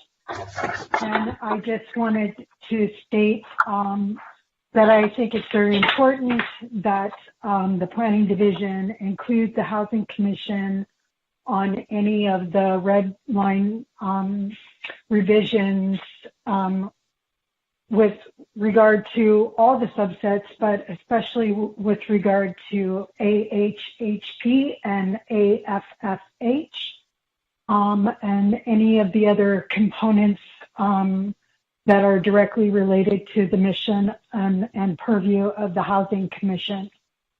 Thank you. Thank you.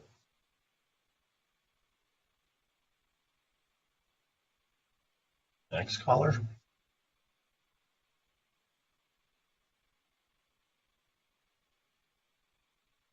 Good evening, Kevin Kozel, 1250 6th Street, Santa Monica.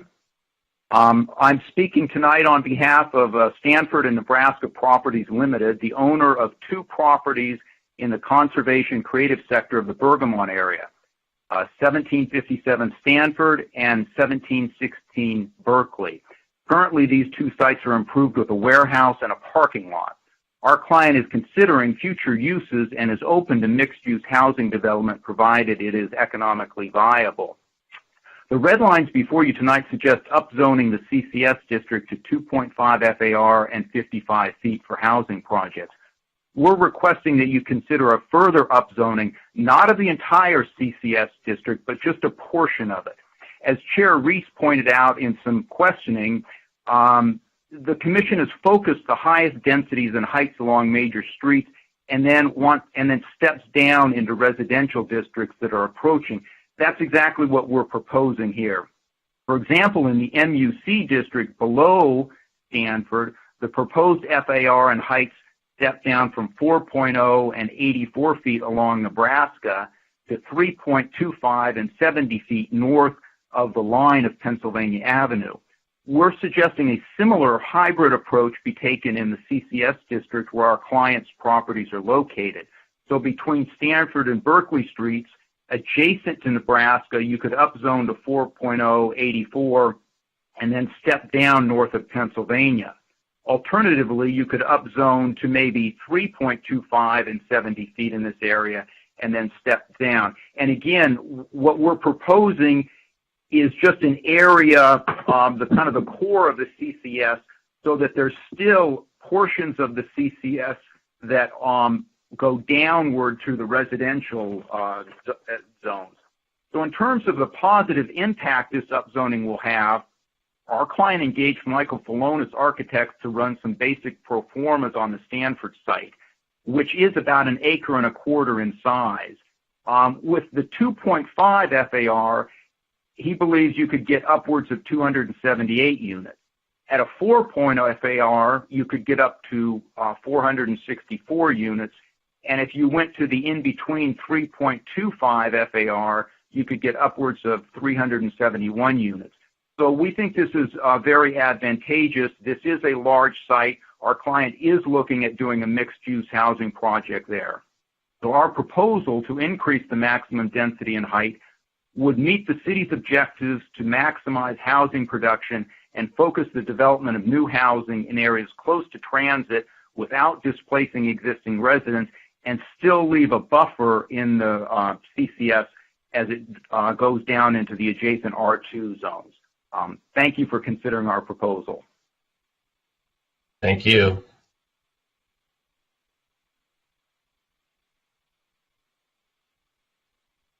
Last four digits, 1463. You're now in the meeting, and you will have 3 minutes to make your comment. If you could please state your name.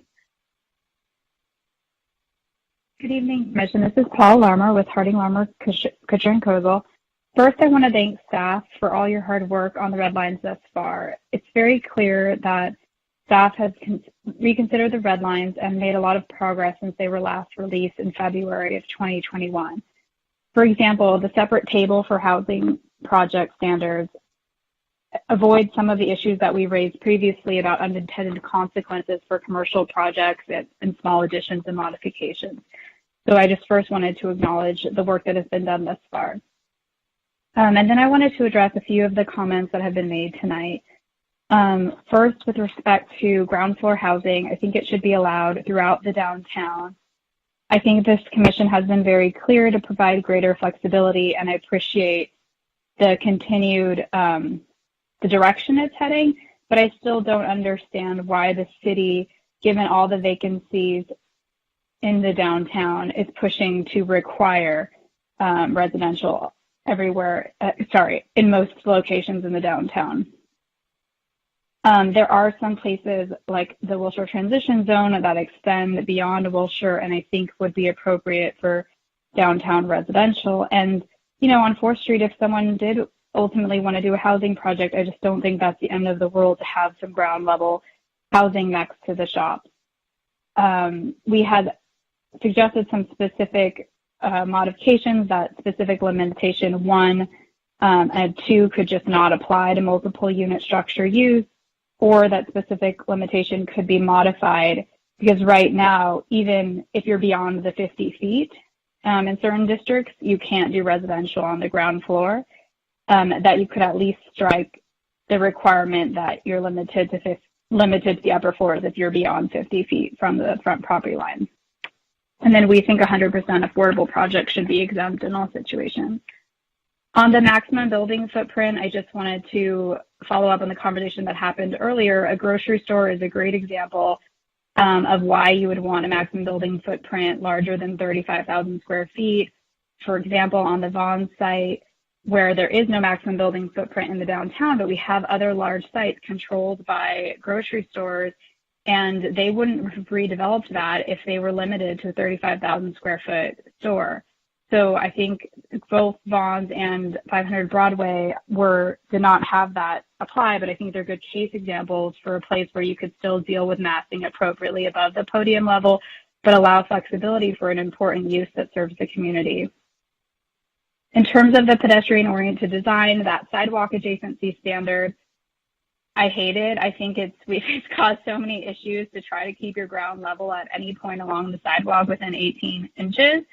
But to the extent the commission continues to keep that in, it's important to make sure there's a modification or waiver. In the current code, it's in the active use standards, and a minor modification is allowed for that, and waivers, and waivers have been granted for that standard. But now that it's been changed to be called a pedestrian-oriented design standard, that standard is no longer on the list of mods and waivers. So we're requesting that at a minimum it be added to the list of minor modifications, and also added as a standard for a by right incentive concessions for density bonus projects. The other comment about covered ground floor housing, and then lastly for the affordable housing production program, before it comes back, I ask that the commission direct staff to look at the housing, the HCD's letter to the city of West Hollywood dated September 2nd, 2022, regarding the relationship between inclusionary housing programs and the state density bonus law. It seems to address exactly what's happening with our proposed new code and the potential for conflict, and how the city should move forward with allowing the two programs to work together and be compatible rather than in conflict. Thank you. Ms. Larimar, I have a question for you, if you're still there. Great. Yes, great. The building footprint issue, Is it really, or are you just attacking? I mean, is that just for grocery stores, or is there some other reason, some other use out there that would be beneficial? The other situation I've seen it right now, I've only seen it come up for grocery stores. I mean, I can't imagine if there's another big box type, use we would want and, would serve the community, because we are losing a lot of those stores. But I've also seen it come up on a sloping site where there's a question about how you measure the building footprint because of the slope, and just a concern of how that works. The final reason we've seen it come up is just the efficiency, right? To have to break down every building, including now the podium level, to 35,000 square foot footprint, can really cause it to be an inefficient building and drive up costs. So I do agree that the standard doesn't apply to many sites, but for the sites that it does apply, and most of them I would guess would be discretionary based on the current interim zoning ordinance, the interim standard, which requires streamlining only up to an acre.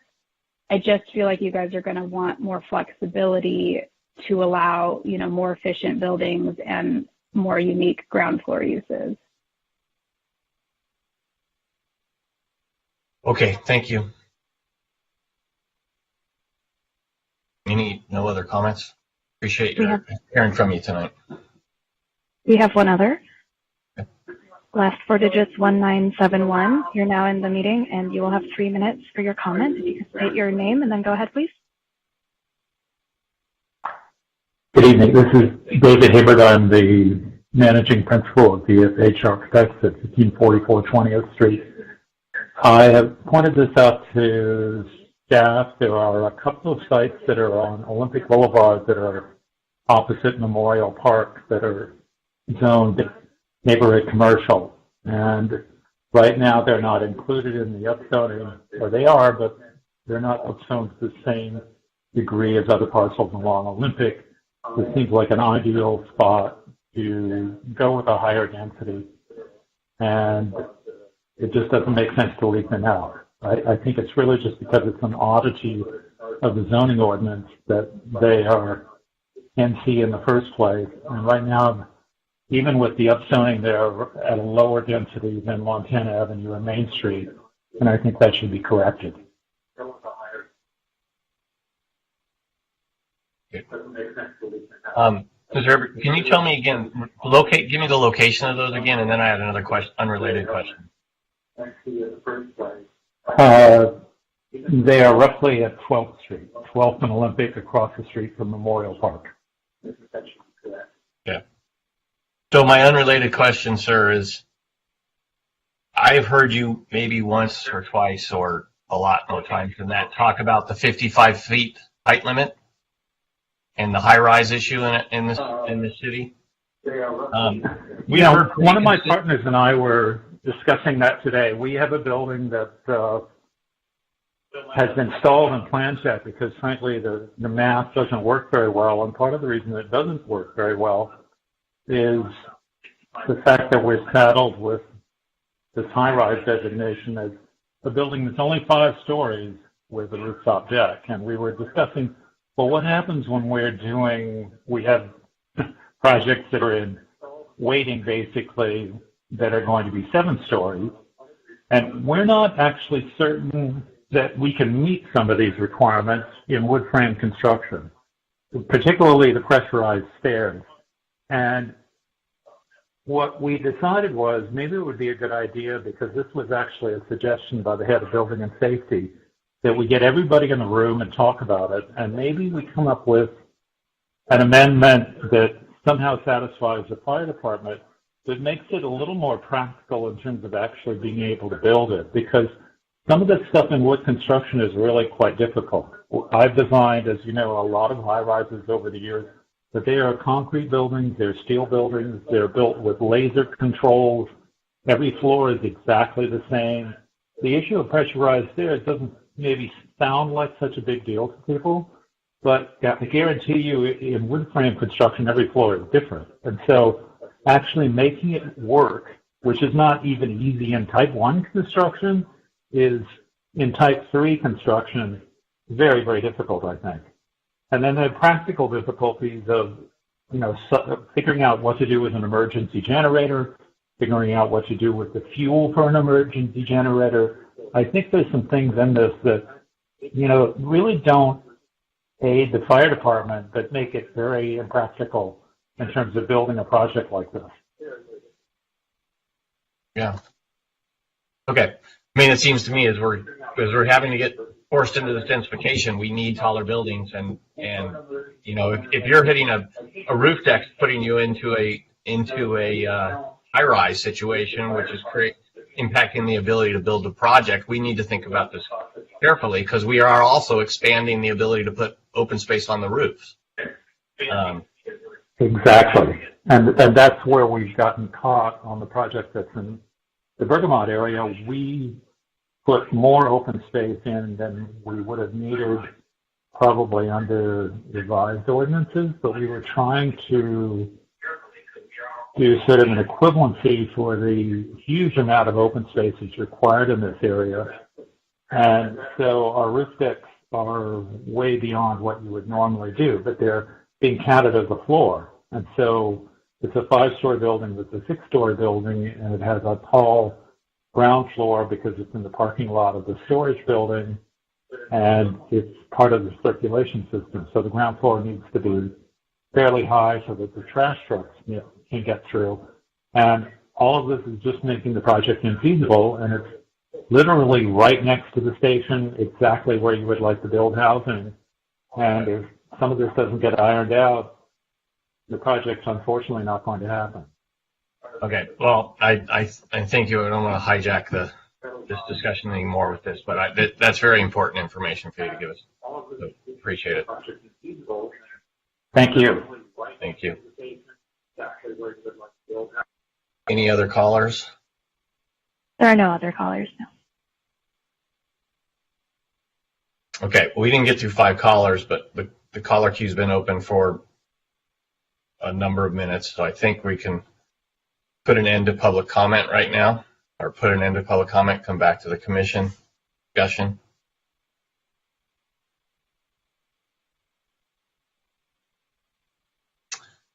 Commissioner Fresco.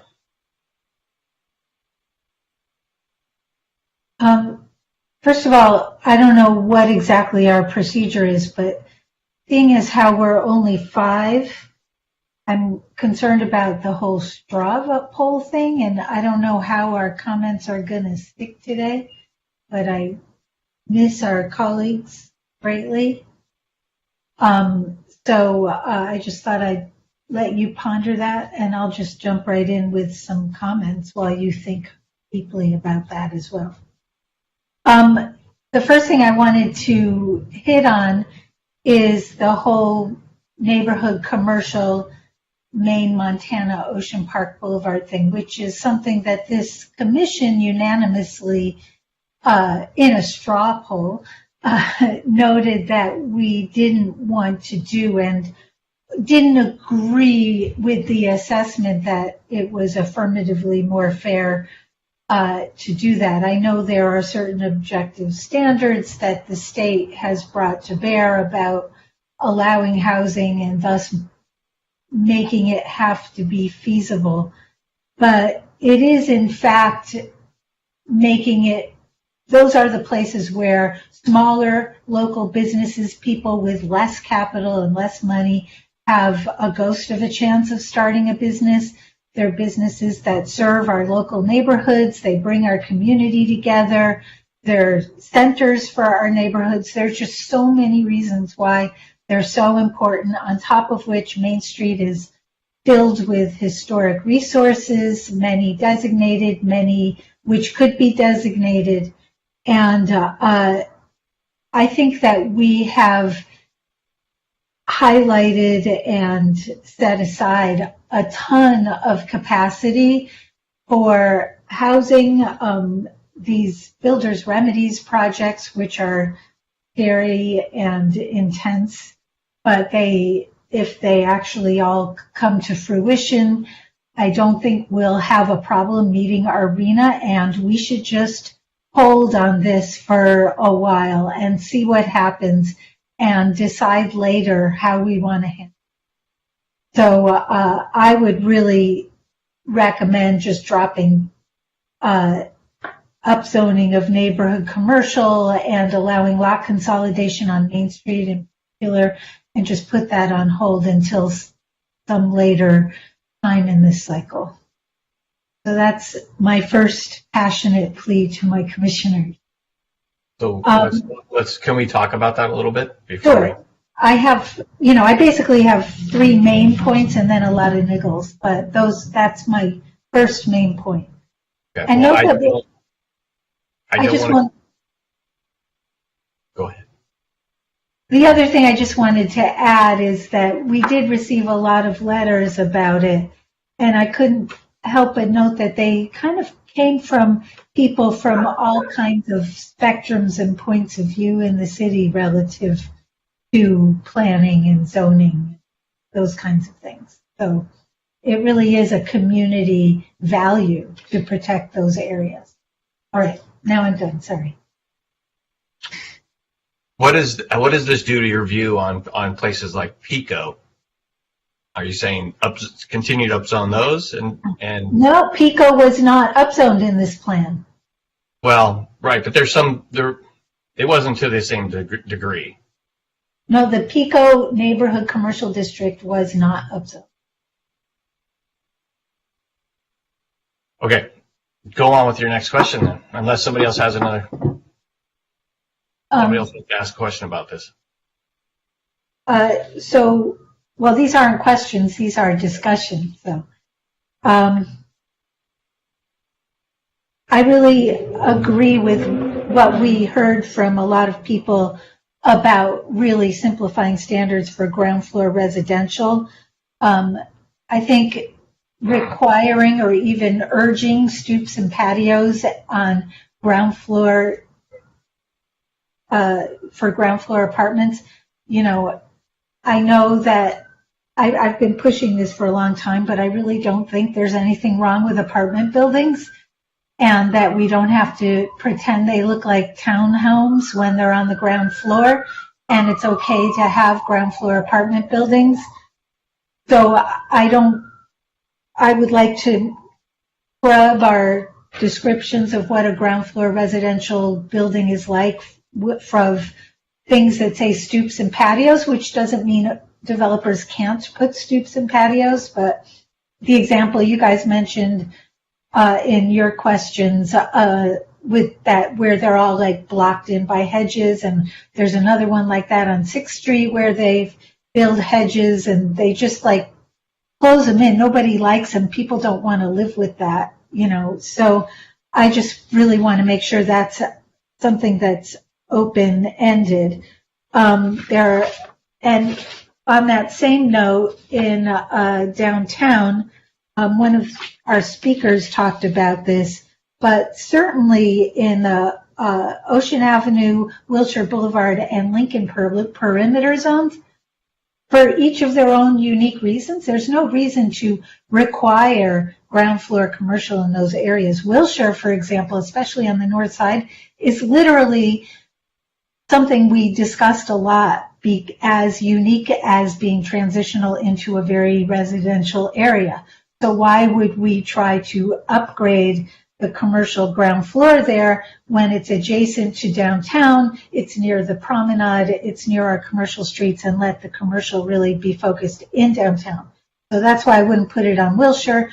Our whole idea for Ocean Avenue is it would be a quieter commercial street. Maybe there would be hotels, maybe there would be some commercial, but it would be more like restaurants and art galleries. But what we see these days is that Ocean Avenue is becoming somewhat frenzied because of the pier is so popular now, and there's a historic landmark park there that is being trampled by the intense activity, and we don't need to intensify that on Ocean Avenue. There's plenty going on, and we can provide something different there. And Lincoln Boulevard also, we have a lot of new buildings now that already provide ground floor commercial. that is plenty to provide services for the local community that will be built there with the new housing in addition to what's there that we hope we get. And I don't think that, again, we need to intensify commercial uses on the outskirts of downtown when we really should be focusing them on the center of downtown. So that's all about ground floor commercial, residential uses. That was a whole lot of stuff, but I don't know how to break it down. I think about it holistically. So that is how I go there. Do you want me to continue, or do you want to discuss? No, I want to ask. I want to clarify what I heard. Okay.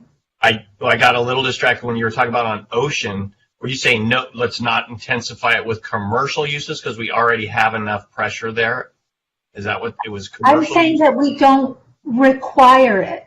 So people can decide to put it there. If they want to build a mixed-use building, sure, go for it. But we should not require it. We should make it as easy and desirable and encourage as much as possible to build some apartment buildings. Just places where people live. I agree with you. I just wanted to make sure I was understanding what you. Yeah. So I'm not saying prohibit it. I'm just saying in these areas, don't require it. Okay, so, go on with your, I don't see anybody else wanting to ask you a question, so go on with your third point. Okay, so my third big point is another thing that I've been harping on for years with you guys, which has to do with open space requirements.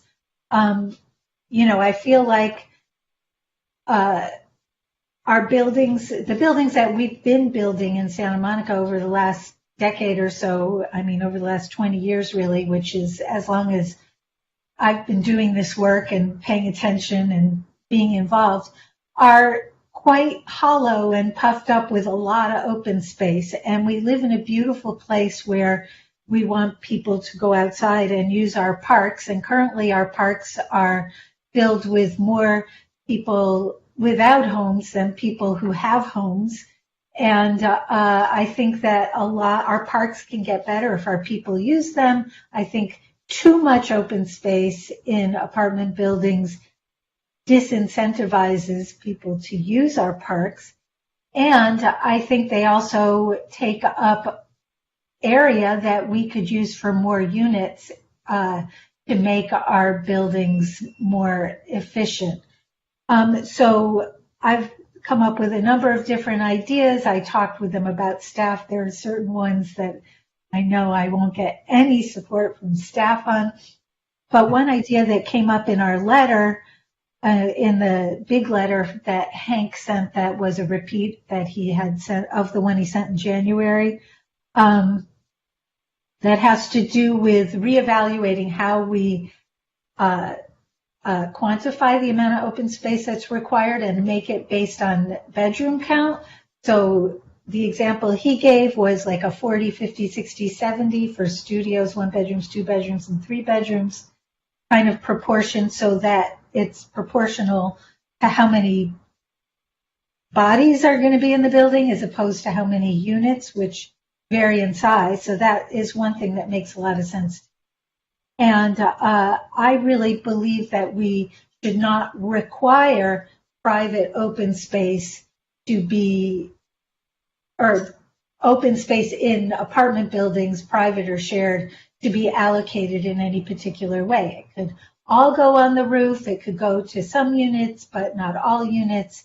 And the only thing that we would need to condition about that is to make sure that affordable units have access to their fair share. So you couldn't give it all of the open space requirement to private balconies in the fanciest units or something like that, that everybody would have access to their fair share in some way, but that we wouldn't tell them how to do it. And that would give developers a lot more discretion in how they arrange their massing. I think we would get more interesting and better buildings and a greater variety of apartments in the city in terms of style and type. Okay, those are 3 big ones. You have some nickels you want to give us? I got some, if you want me to keep going, sure. There was one thing I noted, I discussed this with staff, but there was a loose provision that had to do with tiers. You would find it in the loose revisions on pages 4, 6, and 8, that also allowed designated landmarks and structures of merit to access tier 2 heights. And it inadvertently got deleted from these red lines, and it's a really important thing because what it did was it set the stage for an important incentive that appears in the zoning ordinance in the major modifications for landmarks, which allows landmarks to access the greatest height available in any zone as long as they stick with a certain level of FAR. And that allows them to basically do on-site transfer of development rights by moving volumes around to ensure that they can be consistent with the Secretary of the Interior standards and protect the landmark and also get their by right building envelope. So that's a thing that I just want to highlight for everyone to know that it's out there and we should pay attention. Another thing I noted, which appears also in the loose red lines on pages 43, 44, and 45, has to do with the way development that could occur on Montana and Main Street is described, and the red lines propose deleting the word compatible, but particularly with Main Street, where there are so many historic resources and potential historic resources that we don't have the capacity or funding to jump right on right now. I would suggest instead of saying that it can't, requiring it be compatible, which is often misunderstood to mean that it has to be exactly like it, that we use the word responsive to, so that we ensure that people understand they have to look at the landmark and not land a spaceship next to it that doesn't relate to it at all, that it maintains a certain responsiveness. So, to look to your left and to your right. So that was another one. Also, in the last one I had on the loose was on page 53 of the red lines. I just wanted for moderate income units, when we're kind of setting the stage for the moderate income overlay that we might be talking about in the future, and this kind of sets the stage for it. And I would like to see that we don't limit it to in targeted transit areas in the loose. We'll talk about it more later, but if we limit it to in targeted transit areas, in my opinion, that is not affirmatively fair housing, because we want to be able to provide all housing types and all neighbors in our neighborhoods, and our very highest resource areas are not in those transit areas. So that's kind of where I land on that one. So then, not too many more. Are you getting bored yet? No, we're riveted. Okay, cool. So then moving on to the DCP. My main note for the DCP is that I'm very concerned about the authenticity of the promenade. I believe the promenade and the Bayside District in general, 2nd, 3rd, and 4th Streets, are really where we really want to focus our commercial activity and all of the excitement that we want to provide in our downtown. That's where it's got to be happening. But we're also upzoning these areas for housing on top of it. And the promenade is a really special place, and it's like a park because it's a walk street, but it's very wide. It has low buildings, and even the newer construction that's there now, because of past zoning rules that we've had, the setbacks are above the 2nd floor in most places. There are a few variations on that, but in general they are. And right now the standard, which I wasn't happy with when it became part of the DCP is that a setback occurs above 39 feet, which would allow 3 floors. And I would like to lower that to 2 floors because those first 2 floors are where commercial activity might occur. And anything above that is definitely going to be housing. And we want to move that back. And we have the extra height of 60 to 70 feet. I don't love adding 70 feet. I know that it is in the housing element, so we're there. But let's make sure those homes are set back from the activity on the promenade and we don't lead to conflicts between those two kinds of uses, which I think are probably would be in very grave conflict. So that's that one. In Bergamot, when we talked about the housing element, I was pushing a lot for the idea of artist housing and thinking of ways to include artist housing in Bergamot.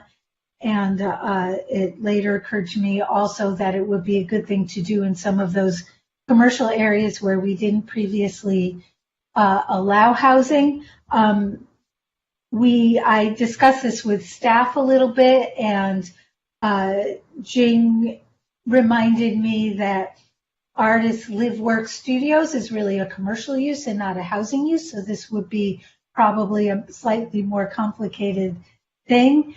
But to come up with a housing type that is more of a studio type of housing that has the higher ceilings and more of a workspace, kind of a living space sort of a thing. I mean, we would have to do a lot of work. But in Bergamot, we have our own little density bonus, our local density bonus, notwithstanding state housing bonuses, that gives them a little bit more FAR for low and moderate income units in particular. And so in my perfect world, some of those units would also be these artist-styled units. We couldn't save them necessarily for artists, but as I understand it, the way the housing distribution works with deed-restricted housing is people are on the list. When their number is called, they look at a bunch of units and they pick the ones that work for them. And so, God willing, an artist would come across one of these units in that instance and would be thrilled. So I think that would be a really cool thing. In terms of zoning, so I talked about in the zoning revisions, I already talked about the commercial uses on the different streets in downtown. And then the same density bonus in Bergamot for those commercial districts that used to, the industrial zones that used to not allow housing at all. And one of the reasons I think it's especially important there is I personally am really uncomfortable with I mean, it's okay to allow housing in those areas, but incentivizing it, especially if it ends up being affordable housing, it starts to feel like we're continuing segregation. And those are exactly the places where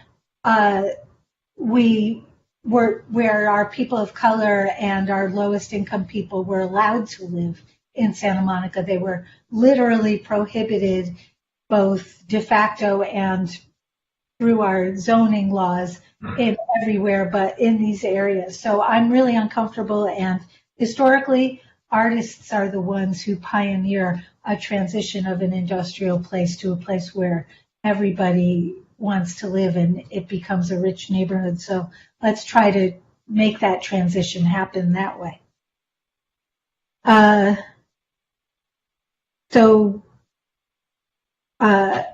I had some thoughts about bedroom counts. There's two different sets of bedroom count standards, and they're both proposed to be changed in these red lines.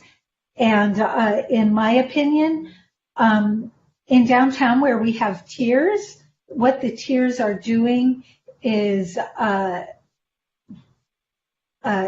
accessing feasibility for us to get more inclusionary housing in those areas because they're such valuable areas that there is feasibility for us to ask for that.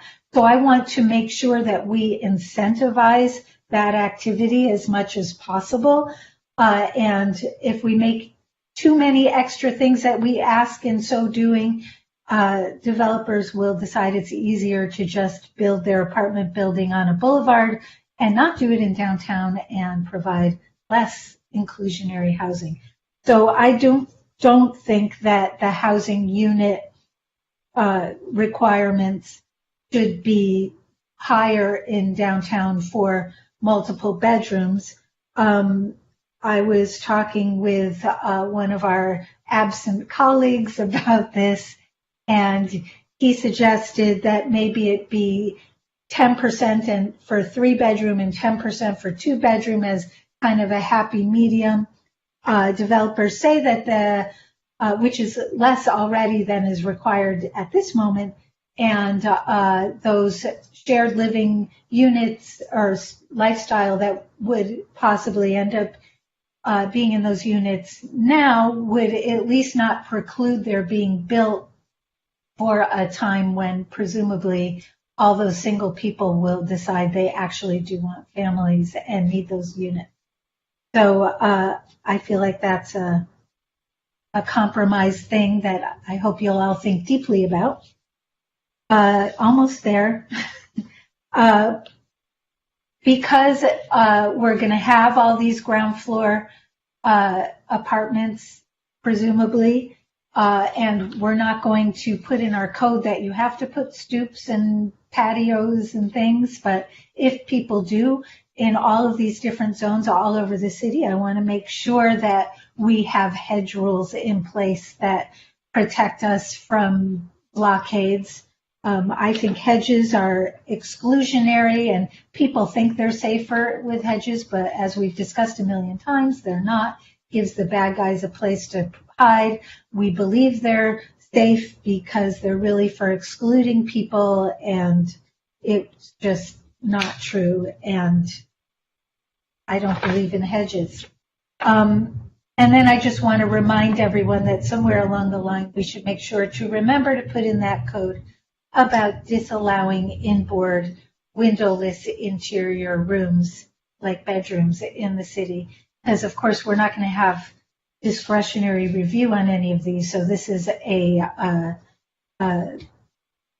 objective standard that we really need to have just to make sure that our apartments are filled with fresh air and good quality of life and environmentally sound and don't require air conditioners. And that is what I've got for you. Thank you very much. Appreciate it.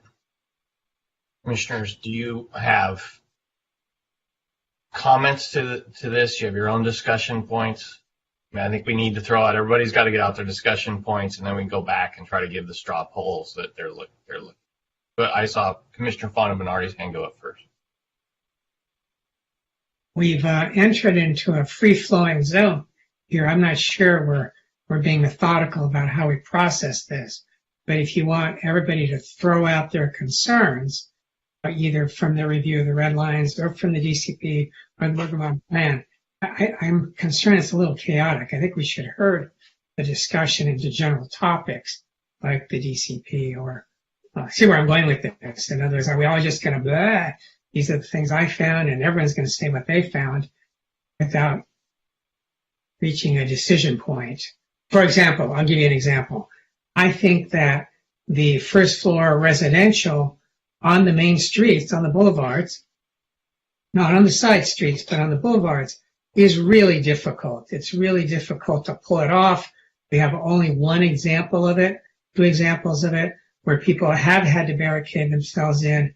It has to do with privacy, has to do with security, has to do with noise, people looking into your unit. It's really tough to do. It's really tough to put that ground floor residential, particularly if we are successful in energizing the boulevards. Then it's even worse. People need even more. So I'm just saying that if we want to allow it, then the way to prevent it was to make it have to be street-related commercial. But if we're not going to do that, then we know we're going to come up with some really ugly and like, oh, those are the really cheap units down there for people who are really, really desperate for housing, which a lot of people are. So you see where I'm going. It's not good design. It's not the kind of city we want to live in. So I'm just using that as an example because Commissioner Fresco raised it. You want everybody to discuss everything. What's the plan, Jim? What's the process we're going to look at here? We got a lot of this to go. It's just starting off now.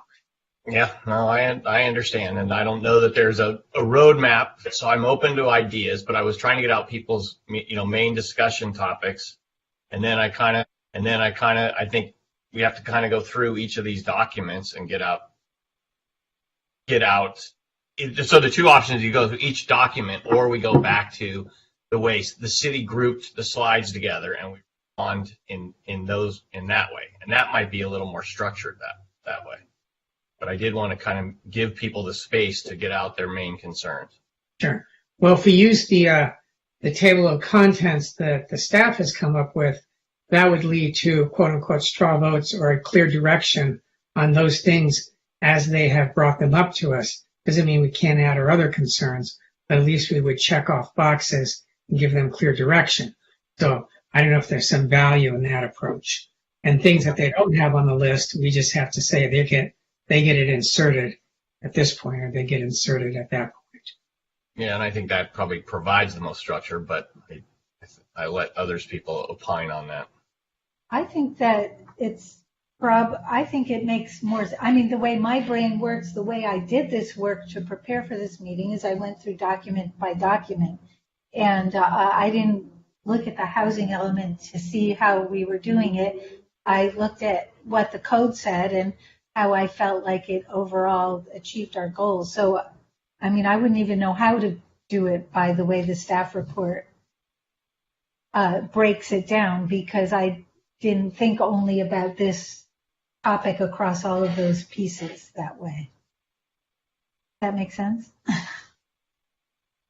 Well, what I'm hearing is you're gonna have trouble if we go down that way of kind of working with staff's outline.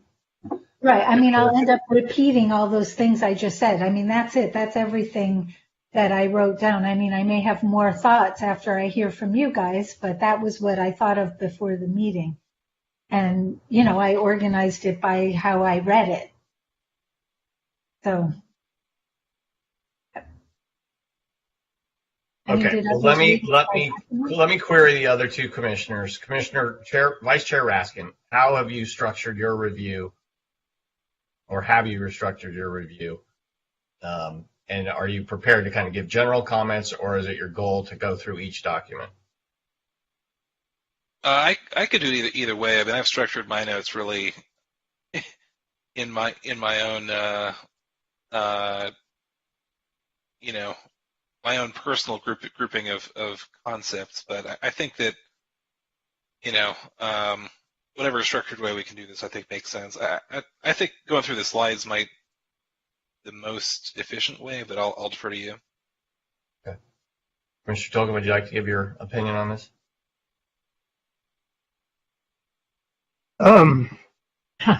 I was holding back. I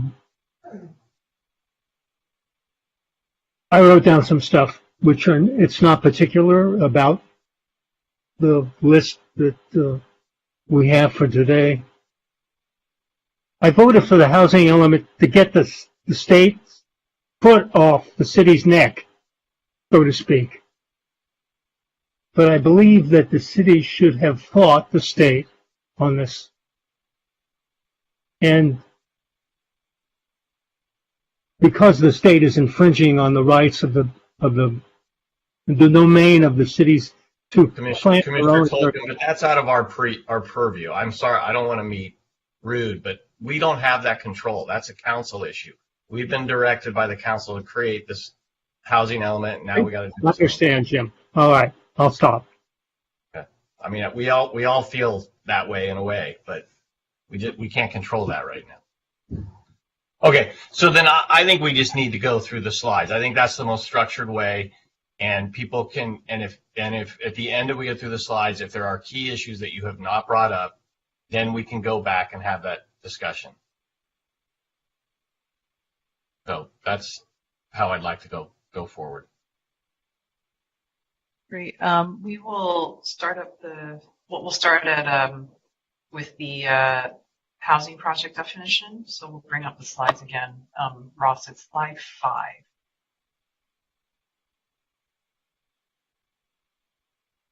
Yeah. So I don't know that does anybody have a concern with the way this was done, where there's two different definitions, but everybody's protected under the Housing Accountability Act? Just needs to be clearer that the other thing is what the 25% thing does, and that it's not about Housing Accountability Act, it's about incentivizing a different kind of review that's more expedited. It just doesn't read that way, so that's my only comment. There is a second set of red lines where it'll be clear, just because of the way it's drafted. Like that particular definition will live for purposes of the streamlining in the part of the zoning code that talks about those processes and procedures. Thought it was important tonight to at least establish this because it explains why you see two tables, and what applies in all of the red lines for the zoning ordinance. So that's what this definition is about. But there's another set of red lines that is in group 2 that talks about streamlining, and that's where that language is about the 25%. Cool. Okay. Well, that's as long as we meet that end, we educate people on what this truly means. We're in agreement, and we can move forward. Okay. Next one is. This is really just a picture of where, allowing housing as a permitted use is, of course, a housing element program, so we're obligated to add housing as a permitted use in the office, campus, and industrial conservation. I'm not sure there's much to say here other than, it leads into the land use changes, that add housing as a permitted use, and then in terms of increasing the housing potential. That's probably more where the Planning Commission, I think, will have more of its substantive discussion on the rezoning. Commissioner Fonda Bernardi. So, Jake, can I ask you, for the pieces along the freeway that are in that pink zone, which comes up later, are we saying that all housing is permitted there, and the only difference is they may have a higher standard of air filtration or some other mechanical way of controlling the pollution? Or do we have a gradient where we have less housing closer to the freeway, and when you get to 150 feet or 500 feet away, you get more height to encourage a little farther from the freeway? What does that mean when you circle those two areas on the freeway in this context? Well, so with this particular, I think you're referring to another slide where it's requirements for the multi-unit dwellings, the one with the pink cone. Yeah, exactly. Yeah, exactly. That one. Right. So that one actually is, if you have, so there's not a proposal to put a restriction on distance from the freeway, but if you are developing a multi-unit project anywhere in that pink cone, they have to conduct an air quality assessment, so the impacts of having housing in that area, and then implement one of the design mitigation measures that's listed in the EIR. So this requirement is actually derived from the analysis that was done in the EIR in terms of air quality. So there's nothing required of us when stuff is going into that pink zone. In other words, it's almost a building and safety issue. They got to have certain ventilation, and we're not really involved, is what you're saying. Right. Yeah, there's a list of design mitigation measures in the EIR that they would have to implement, and of course, they would have to meet building code, but in addition to what is identified in the EIR. Okay, that was my question. Okay, Commissioner Fresco. This is kind of the first part of what I would like to not do right now, which is the upzoning of Maine, Montana, and Ocean Park Boulevards in particular. I think that well, I already told you all the things I think on this topic, but one thing I didn't mention is that in terms of the SSI, there's one property listed in these three zones, and it has a potential building housing capacity of 9 units, which I find negligible. And I think that with all of the other upzoning that we're doing and some other things that we can talk about when we get to density bonuses, that we can easily make up those 9 units and more. And we just really don't need to do this right away. We have to do it in the course of this plan, but we don't need to do it today, and we should not. Vice Chair Raskin. Yeah, I wholeheartedly agree with Commissioner Fresco. I think, we've been over this many times and don't need to rehash these points, but I just want to express my support for her position on this. Okay. I'm going to chime in that I'm not supportive of it. This is something that I actually fought for in my first planning commission, that these areas be treated equally with other commercial areas in the city. I lost that battle before. I was happy to see the city heading this way. In this case, this time, unfortunately, it was because we were somewhat forced. And on top of it, I think there was a concern earlier that we didn't have our full commission, and the whole commission voted in favor of these things. It's a pretty dramatic change to take these off of the table at this point. So I'm not really supportive of heading in that direction. Commissioner Fonda-Bernardi. Yeah, I would agree with Commissioner Fresco and Raskin that we should really revisit this, find substitutes somewhere else. I don't know if we're allowed to do that given the state's weirdness about it, but I think if there was a place we would want to spend our extra quote-unquote units or the relocation of units, this would be a valuable place to do it.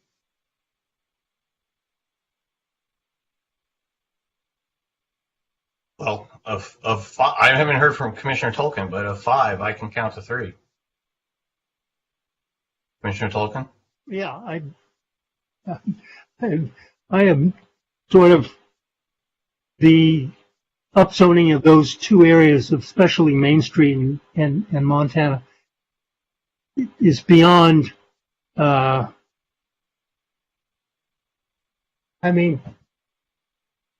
those lots are so small, and I think it's almost going to be unbuildable to get what you want in that area with us height and FARs. To get, let's say,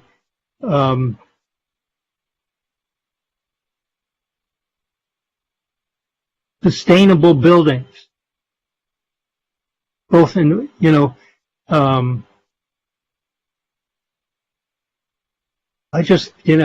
55 feet in those areas, on those lots, except where there are parking lots there. And you can, or it's going to be some of them back directly on residential. As a matter of fact, I did a house on one that's backing on to a street, to Main Street.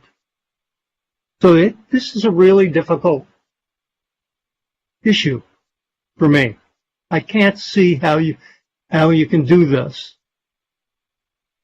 I did it. I signed on to it to satisfy the state, but I find it very problematic. Sorry. Sorry, you're totally entitled to your opinion. Well, we have a situation here where staff we got 4 votes saying that we want to take out these areas. So you got your straw vote. I mean, I think there's an equity issue. I mean, I here. just want to be, I mean, I think we do want to be clear that, you know, if we receive our certification, which to be clear, we have not received, you know, our written certification yet, you know, but council adopted the housing element, and program 1J includes the commitment to rezone Maine and Montana and Ocean Park Boulevard, not to the same degree as other areas of the city. That was endorsed and the council adopted. Program 1J has to be implemented by October 2023. That was something the Planning Commission recommended. Yeah, at your September 22nd recommendation to the council on the housing element. So that is the implementation deadline, but this is a commitment in the program. So, you know, it's one thing to defer it. It's another thing to say we're not going to do it. We will be out of compliance if we don't do it, you know, or we would need to amend the program and engage HCD in the process of amending the housing element again to do that. So I just want to be very clear, you know, about the commitments the city made. Those are commitments that we have to follow through on, or we will be out of compliance. Okay, I will say to defend the position that I don't agree with, they're not saying don't do it. They're just saying don't do it now. But just to clarify that. Yeah, I understand. I was just hearing some comments that like maybe we don't do it at all, you know, which is a little concerning. Yeah, no, the whole thing is concerning since we voted unanimously a couple of times to do this. Go ahead, Commissioner Vice Chair. Yeah, I was going to make the same point, and you know, I do think that we're at a point now where in order to with our housing element, we have made a commitment to proceed with the programs we voted on. And just to clarify my position, I voted for that with some grave discomforts about the implications for these neighborhood corridors. And you know, as we proceed with further refinements for red lines and the next steps for this, I think we're going to have to look really carefully at other programs. Well, not necessarily programs, but you know, city initiatives to ensure that these particular locations are protected from both commercial and residential displacement and gentrification, which I think can go above and beyond, you know, the specific development standards that we're talking about here. But yeah, I mean, just to be perfectly clear, I'm not advocating of doing anything that would take us out of compliance with our housing element. We need more time. You're talking to me? Nope. She was just commenting that she wants more time to implement this change. Okay, let's move on.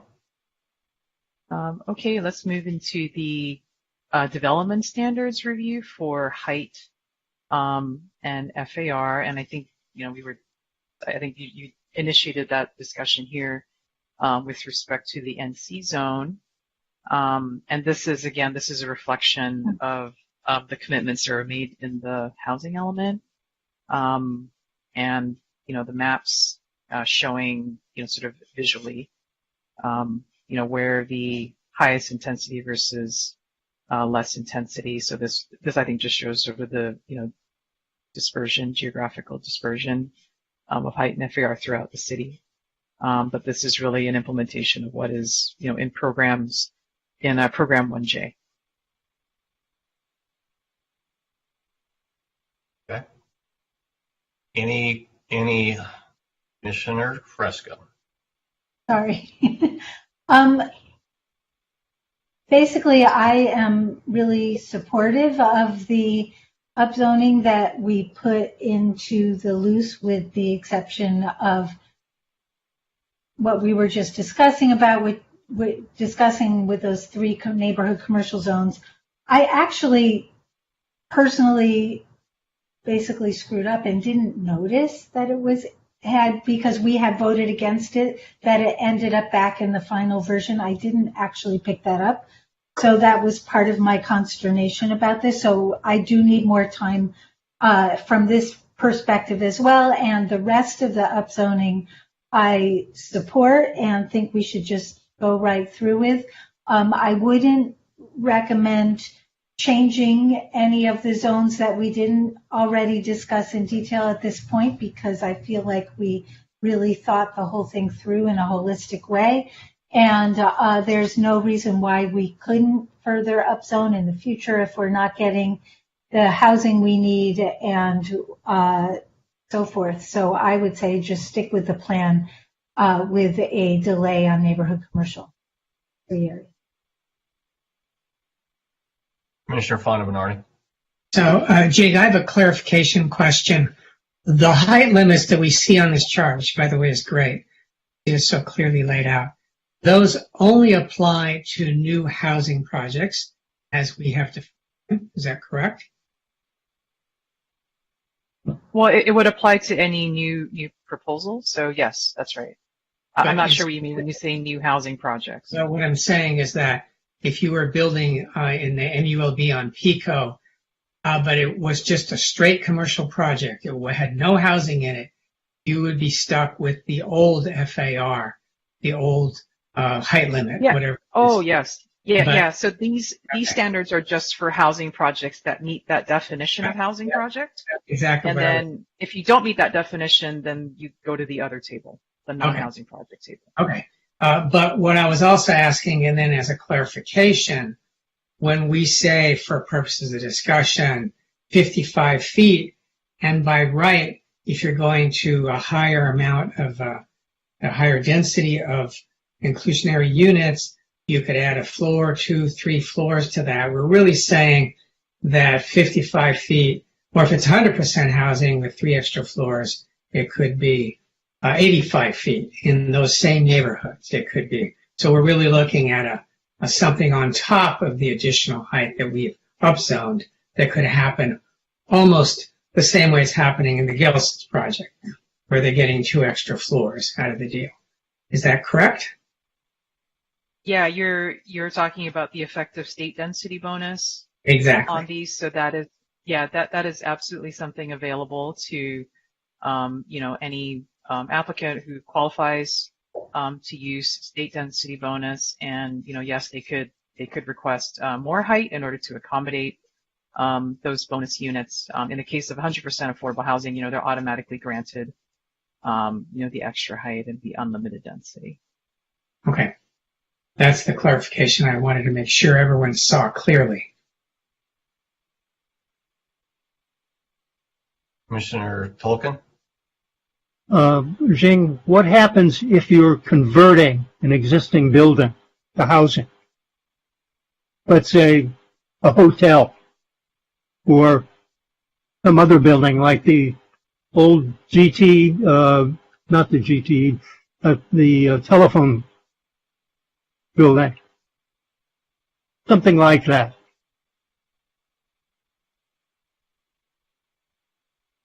If they're converting a commercial build, you mean like an existing commercial building? Building to it, yes. What standard would apply in that case? Yeah. I mean, I guess it depends on like how much of the building. You might be able to, let's say you might be able to add a floor, do something like that. Would you still fall under these standards? Again, it depends if they sort of like, if they were to take that building and they, gutted it, so it was just became a shell and you basically just redeveloped, pulled it down. It's different than the situation I was describing, where they sort of, leave an existing building alone, they sort of add to it, right? And we would just count sort of what's added new. But if they were to completely, remodel it, pull it down, and keep the shell and add on, then we would, if it met the definition of a housing project, then it would qualify for those standards. Okay. So I have a question. Well, go ahead, Vice Chair. You go first if you want. All right. So I'm looking at this and I'm seeing on Pico now. Is this going to be is blue going to be the new tier 1 here? We go up to 2 FAR. Yeah, that's right. Okay, so just to be clear, this area is getting upzoned. That's not neighborhood commercial, that's general commercial. It's Pico. I asked you about Pico. Yeah, Yeah, Pico's but NC, like NC without any street next to it. So if we could go back to, the prior slide. So Pico has several zones. It's not just one zone. So it's NC 2.25 and 50 feet. There's parts of Pico, I guess, that have that. And there's GC Pico, General Commercial Pico, 2.0, 45 feet. And then there's parts of Pico that are also MUBL, which is 2.0 and 45 feet. Okay. So just we're all comfortable once again with upzoning this area, but not the more protected affluent areas. This is very consistent with what happened to me 8 years ago on the last zoning update, where everybody said, yeah, this makes sense until the last vote. This Anyway. is the NC Pico was not upzoned, as I understand it. This shows upzoning. They are. So So NC Pico falls under the regular NC. It doesn't have its own. Correct. Oh, I didn't realize that.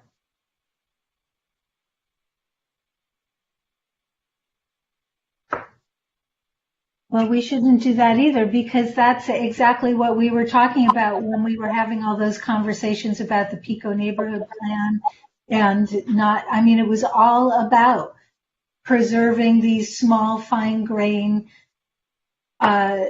business sites that are affordable and convenient to a very particular neighborhood that doesn't have the resources of other neighborhoods.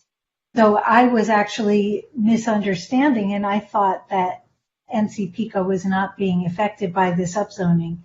And if it is, then we're going against a big commitment that we made to the Pico neighborhood. So if you look at the map, the rezoning Pico, every commercial district experiences upzoning, but the sort of nuance in it was Pico is upzoned to a far lesser degree than any of the other zones, in acknowledgement of the circumstances that exist in the neighborhood and in the community. And then you can see in other areas, there's greater capacity. So that's why the heightened FAR on Montana Avenue, on Main Street, it's higher than it is in Pico, and certainly, on Wilshire Boulevard, Santa Monica, Broadway, it's way higher. So looks like Ross has brought up a zoning map here, so you can see, that there are actually multiple zones on Pico Boulevard. It's not just one zone, and NC is on Pico. I'm just looking at the table here, and I don't see where you've increased it. But maybe I'm just blind. If you look at the existing, the blue is right. Yeah, I found it. I'm just looking for it in the red line. So you can see existing. NC Main Ocean Park, Montana is lower than NC. It doesn't say Pico because there's NC on 14th Street, so it's all these areas outside of Main Ocean Park and Montana. Right. Existing is 0.75 FAR at Tier 1. For NC, NC Pico, NC everywhere else is 1.25. That's existing Tier 1. Yeah, well, I don't think we should change that either. Because that is really, really not affirmatively furthering fair anything. So. Well, but then the problem is now we're saying on 3 areas we're going to hold back, and it creates a more. But this was the whole idea of this upzoning plan, was to upzone where people didn't already live. We don't displace people. We don't affect neighborhood continuity and small businesses. And this is just not what we discussed. And yeah, we voted on it in the end, but frankly, it was not what we discussed or what we wanted, and it just went back in because for other reasons that We were Well, my basically- memory is that our big focus is to protect all the existing residential zones, and then we're going to force development near commercial corridors and downtown centers. But then we said that we would have less intense development along Pico, Montana, and Maine. That's kind of how I remember it. But we always knew that there would be. That was not at all what I remember. And I mean, we're missing two commissioners who also, I know, have feelings about this. I can't speak for them. And I know one of them will be back next week, and I will be gone, and the other one won't be here next week either. So, you know, this is just a really difficult conversation to have with an incomplete commission. Yeah, but you were fine with it a couple of minutes ago when you wanted 4-1 straw vote that they weren't here. Actually, I suggested at the beginning that we not do straw votes because they weren't here, but anyway. Okay. Well, does anybody want to go back and redo their straw vote, or do we move forward with what we have?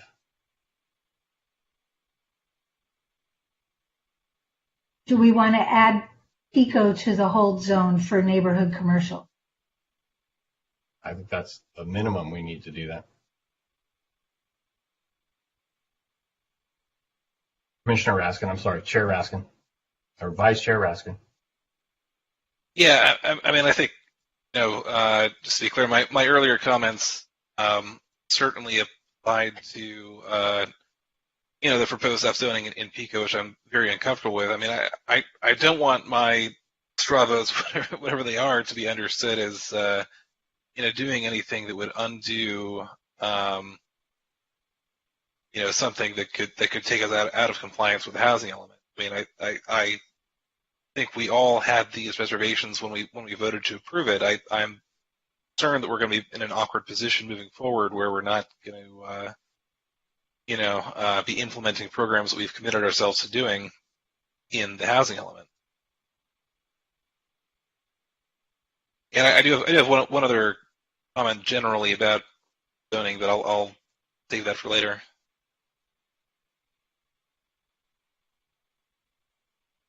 Okay, well, we have a kind of a motion to add in Pico. I've seconded that. Is there any? Well, it's not a motion. It's a straw vote. Any other discussion?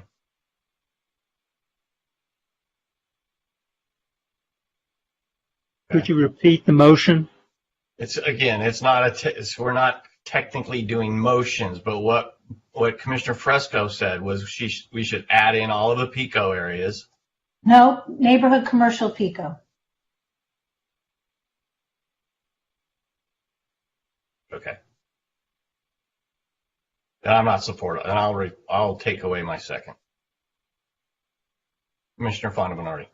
I would support it. The way we want to look at this, yes, we committed to a whole bunch of things, but these things are not cast in stone.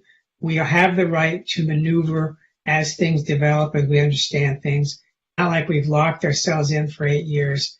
There's going to be revisions. Everybody's going to be revising their housing code. The economic changes are going to roll out, and they're going to affect housing in all kinds of different ways. So I think that the idea of saying, is this the best that we can do? And I think we have a right to revisit things. I think we should exercise that right. And I think that that's an area we need to revisit. I think Pico is an area that needs special protection, particularly from the historical side.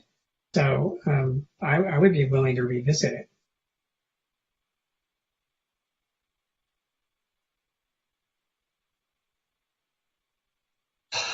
Well, I don't know. What are we going to do? We're going to add. I need to hear from Commissioner Raskin. I've heard from Commissioner Raskin, but what about Commissioner Tolkien? Are you supportive of putting just the Pico neighborhood into that prior straw vote so we can move forward?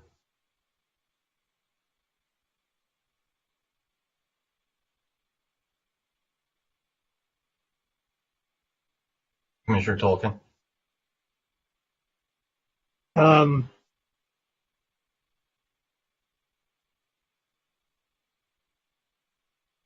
Let's do it. Let's put the Pico neighborhood in there. Okay. And again, it's just the neighborhood, the NC portion of Pico. Yeah. Okay. I think that 4-1 vote still stands.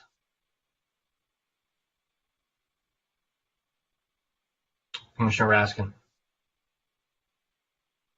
Yeah, if I could just make one other related point. I mean, I think that we all had concerns through this whole process about the implications of, concentrating units in Bergamot in areas that have historically been, to some extent a dumping ground for units. But, if we're going down this path, I think we should take this opportunity to actually go higher and denser in areas that are in close proximity to transit.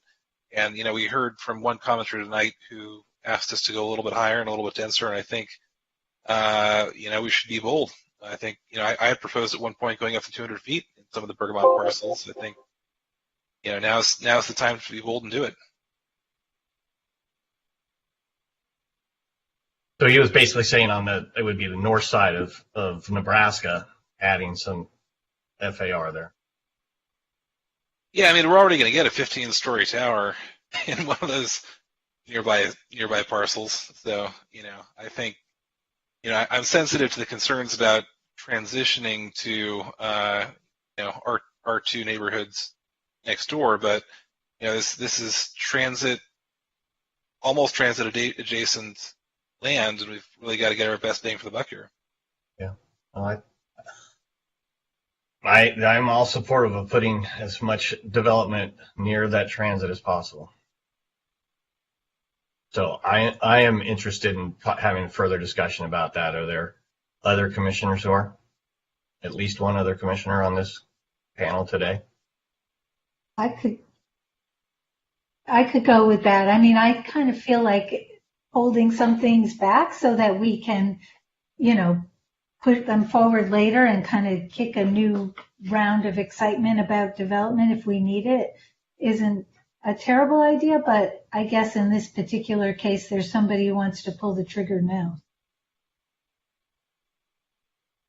Well, I think it also has a perception issue of where we're throttling back some areas, we're allowing some increase in others, and that probably is helpful right now as HCD is getting our document and taking a look at it.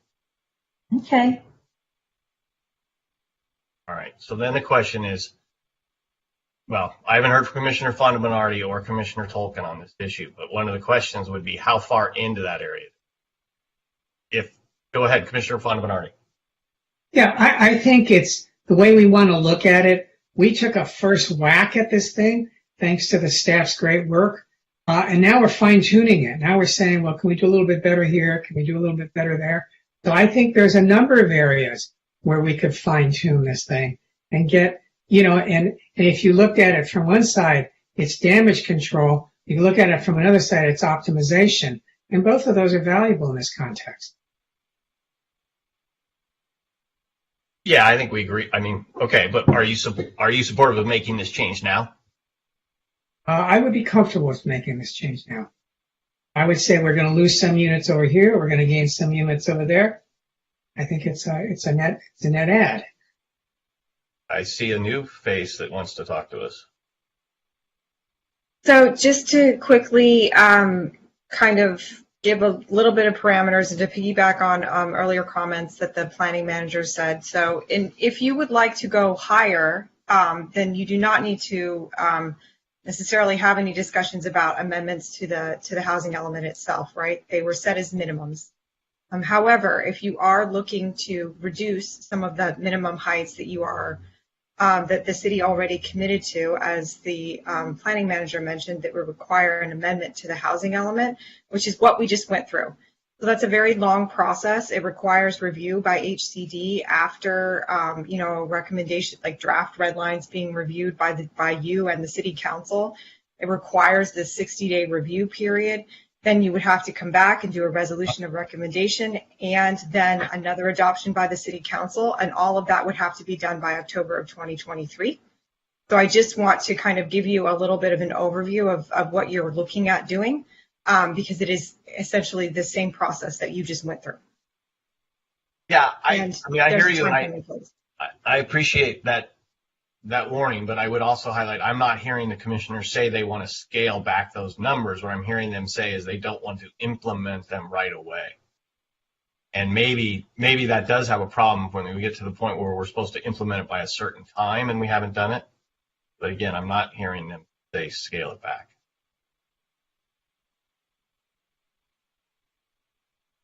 Okay. So staff, if we were going to go out on a limb here and add some extra FAR to the north side of Nebraska, what would be a logical transition so that we don't extend it all the way over to the R2 zone? Or does it just make sense to go to the R2 zone?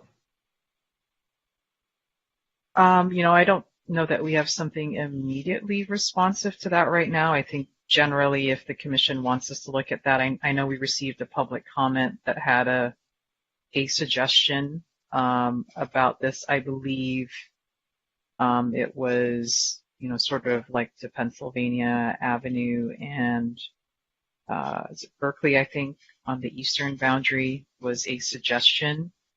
We can certainly look at that.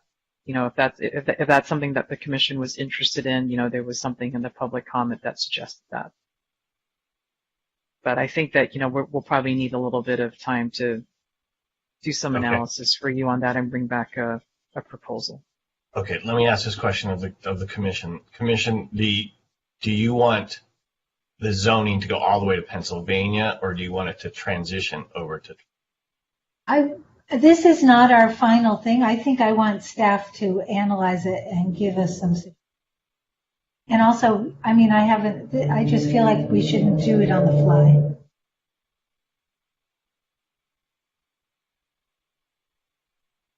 Any other comments? Yeah, Jim. What I've seen of that letter, I would not upzone in that location. I would not go above what we've already gone above, personally. Okay. I'm curious, so you say it's based on the letter. What is there something specific in the letter, or just that some specific property owner's asking about it? Yeah, the property around it, where it is, and they're going to basically put what? A tall building over there. I'm not sure that they can even do it based on the other requirements of the city in terms of shading. Okay. Commissioner Raskin? Yeah, I think that the question of what an appropriate transition is going to depend on whether there's consensus among us to go even higher on those parcels closer to Olympic. I'll reiterate again, this is really a once-in-a-lifetime opportunity to really get the best bang for our buck. And, if there is consensus to go, up to the 150, 200-foot height, then I think that would lead to a completely different answer as to what an appropriate transition is on that parcel to the northeast there. So I think, that's what's informing my thought process right now. Yeah, that's a wild card. We didn't talk about that yet, so I'm not sure that there's the appetite for that on the commission. I'm just concerned that if we're taking away certain areas or slowing down certain areas, we need to show a willingness to go elsewhere on an expedited basis. I think enough of us are willing, just not really sure how. And I need to spend. That letter came today. I was looking at it this afternoon, but I was also doing other things. I didn't give it my full attention. I don't know right now what I think the right thing to do is, and also this new information about this 2,000 unit thing. There's just a lot to think about, and I think that we should go up. I agree. But I don't know where at this point, and staff doesn't even know where, and let's just figure it out in a careful, reasonable way. Yeah, I agree. There's not a reason we have to make a decision on it tonight. So I guess we're at a point where there's enough of us have said we're interested in studying that, staff. We're asking you to study it. Commissioner Raskin. Well, I mean, for the sake of this getting moved forward with all our other priorities, I wonder if we could, at least be prepared to have some straw votes the next meeting or two about, some options for going as high as 150 or 200 feet, just to see, if that's the direction that the commission wants to go.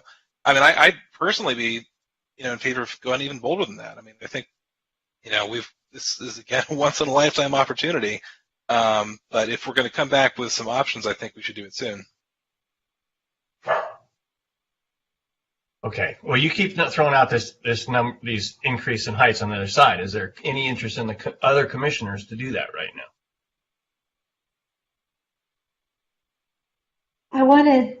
I think we should have a further detailed discussion either at the second half of this discussion or when the next set of red lines comes based on a recommendation that staff makes for this for us. I think those are I just am not prepared to say anything, make any decisions about any of it. I just don't know right now. I didn't study that. That's a big decision. Okay. The staff, I take this as we are interested in looking at playing with the numbers around this area, and that we're asking you to entertain some discussion with us on that. Yeah, we've received that. So kind of study more upzoning in the Bergamot area on the edges, I think is what I'm hearing. What really on the edges there, but also there's a new discussion here of in the center of it. Should we increase some of the development? Do we have a sense of the commission, I guess, about that? Like this, because I keep hearing 150 feet, 200 feet, but not sort of a general. No, I don't think there is a general yet. I heard 3 people saying that they were interested in doing it, but not to the 100 or 200, not the numbers that Commissioner Raskin said.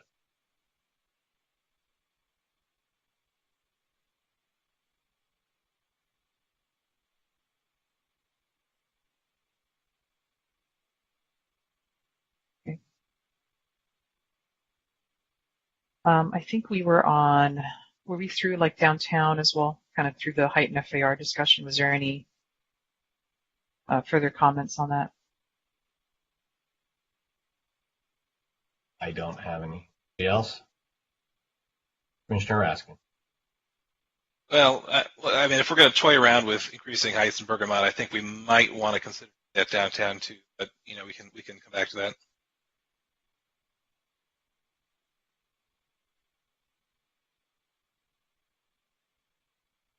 I mean, we can't. I mean, again, the staff wants us to tell them right now if we're comfortable with this that we've talked about in the past, or we want to make changes. So, if we're going to talk about it, I think we need to talk about it now. I'm comfortable. Yeah, Commissioner Raskin, I'm not certain that you have 2 other votes here to move this one along. So we're comfortable with this. Let's move on to the next. Okay. Into the multiple unit dwelling requirements. So these are the requirements that apply to multiple unit dwelling projects, at least 2 or more units, and there's different thresholds for unit mix, which would apply to projects of 50 units or more. Augmented TDM requirements for projects or the air quality assessment requirement and the replacement requirements pursuant to SB 330. As applicable. We can show the next slide, which shows like the unit mix proposal that would apply. The top table shows the unit mix requirement that would apply to all multi-unit projects of at least 2 units, or excuse me, of at least 50 units. And that would include Tier 1 downtown projects as well. And then the bottom table is for Tier 2 and Tier 3 downtown projects. I think I had heard in your earlier discussion some interest with respect to harmonizing the unit mix requirements for Tier 2 and Tier 3 projects downtown with the citywide requirements, so kind of having similar or identical requirements citywide. The reason that it's different in the downtown is that those are Tier 2 and Tier 3 projects, so the sense of you've got greater height in FAR and the expectation of increased unit mix requirements relative to sort of other projects in the city that have lesser height in FAR.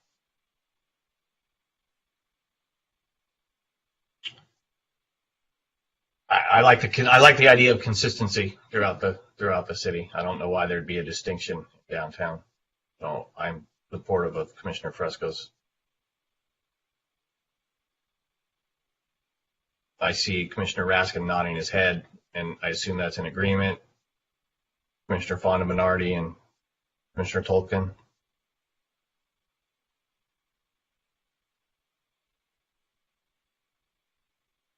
Yeah, for the record, I agree. Thank you. Likewise. So basically the top table citywide, and that's like regardless of the tier, like downtown being the only place that you have tiers, so that at least 5% 3 bedrooms, at least 10% 2 bedrooms, and then no more than 15% studio. Well, what I had discussed with Sean, I don't like to talk about him when he's, but I just wanted to put out there that the idea of kind of splitting the difference a little bit between these two versions and making it 10% and 10% for the 2 and 3 bedrooms. So I don't know if you guys care about that or if you think less is more. So really what you're doing then is increasing the 3 bedrooms to 10% from 5. Is that how I understand that? Well, it's currently 15, so it's going down to 10. Okay. So it's up from what there's. Yeah, I got you. Yeah, I think that I'm okay with. I'm good with that. I'm good with that. So 10 and 10. Yep. Yes. And I see Commissioner Fonda Bernardi supportive of it.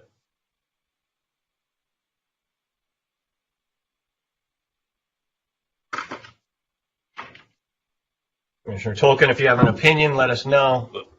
We have 4 supporters. I'll support it. Okay. Next. Great. Moving into the review of development standards. So these are the variety of development standards that we looked at and we committed to looking at in the housing element programs. So this one is around ground floor flexibility. So flexibility for ground floor residential uses, and generally speaking, the concept was removing that requirement for ground floor active uses that is currently in the code, and the only thing that would be required is this pedestrian-oriented design for ground floor units. And I think there's been certainly a lot of discussion around this piece. Yeah. Go ahead, Commissioner Frisco. This was the area where I was talking about basically a different kind of pedestrian-oriented design for apartment buildings. So it wasn't necessarily stoops and patios and mimicking the townhouse effect for the ground floor and then being an apartment building above, but just being an apartment building and creating your interest on the block with a really pronounced entrance that's marked by an awning, maybe a seating area or a shade projection, or views into a lobby or a open space inside the project, things like that, but just in one part of the building, and letting the designers and the developers and the architects figure out how the units and their open space is organized relative to the street. So basically less prescriptive. Commissioner Raskin. Yeah, I'll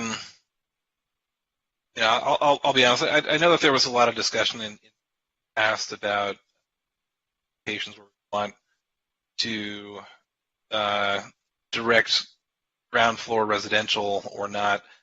I've come to the point where I think we should allow ground floor residential citywide, at the very least for affordable housing projects.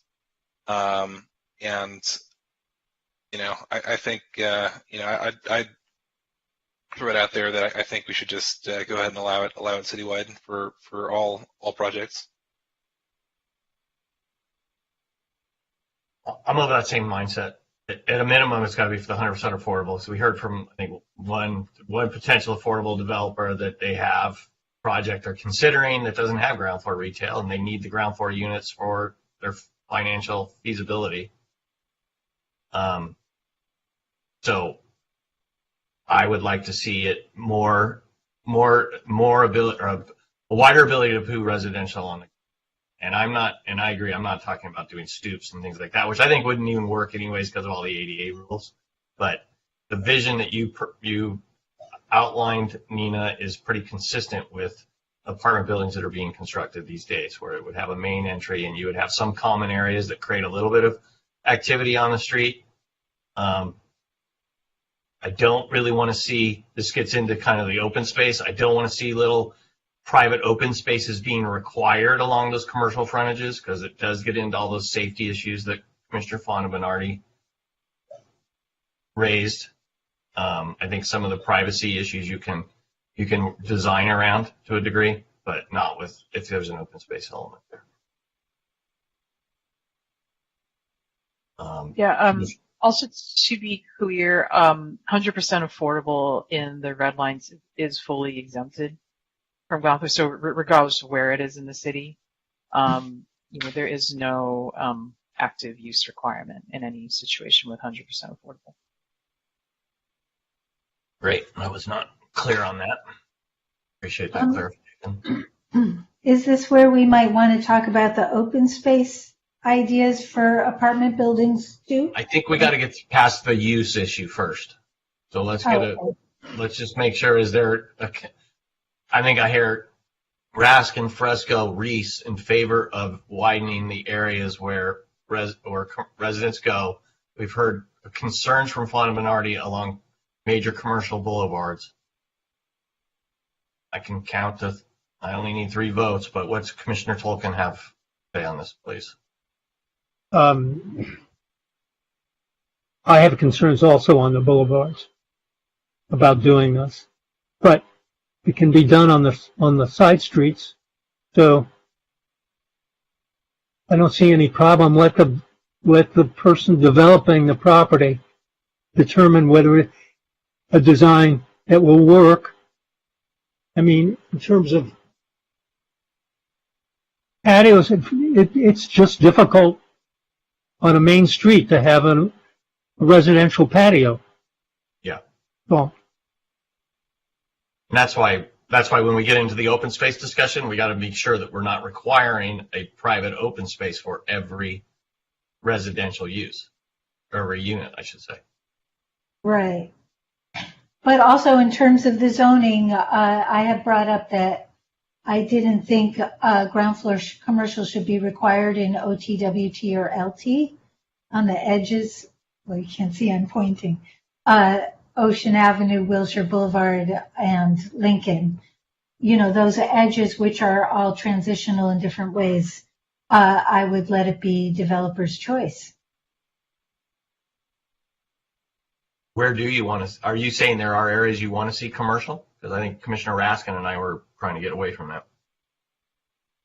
I don't want to see commercial. I mean, basically, I don't think it's necessary. I think that having, the odd commercial frontage on any block can be interesting. There's, I guess uniformity is not a good thing either. You know, when we required every building to be mixed use commercial with setbacks, we ended up with so many chairs on the sidewalk. There just aren't enough restaurants in the world to fill them, you know. So I like the idea of the flexibility in that we allow it, make it easy to do ground floor residential, but we also don't prohibit ground floor commercial. It's just not required. Okay. Okay. Can I also just clarify, because when you say citywide, you mean like it's citywide except for Maine and Montana, but you would also include that in allowing ground floor residential in those two areas as well? In which two areas? So the way the red lines are written right now is that you have the flexibility to do residential on the ground floor everywhere in the city except for Maine and Montana. I just wanted to confirm in, you know, the sense of the commission now is that we just not required on Maine and Montana either. I wouldn't allow it on the ground floor on Maine or Montana or in the Bayside district in downtown.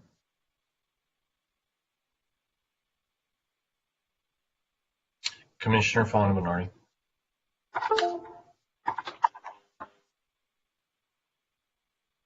You're muted, sir. I can't hear you. Sorry. I would agree with excluding a few districts because we don't need a city that's homogenized.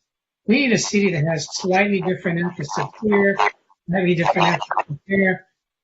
Getting some really weird feedback.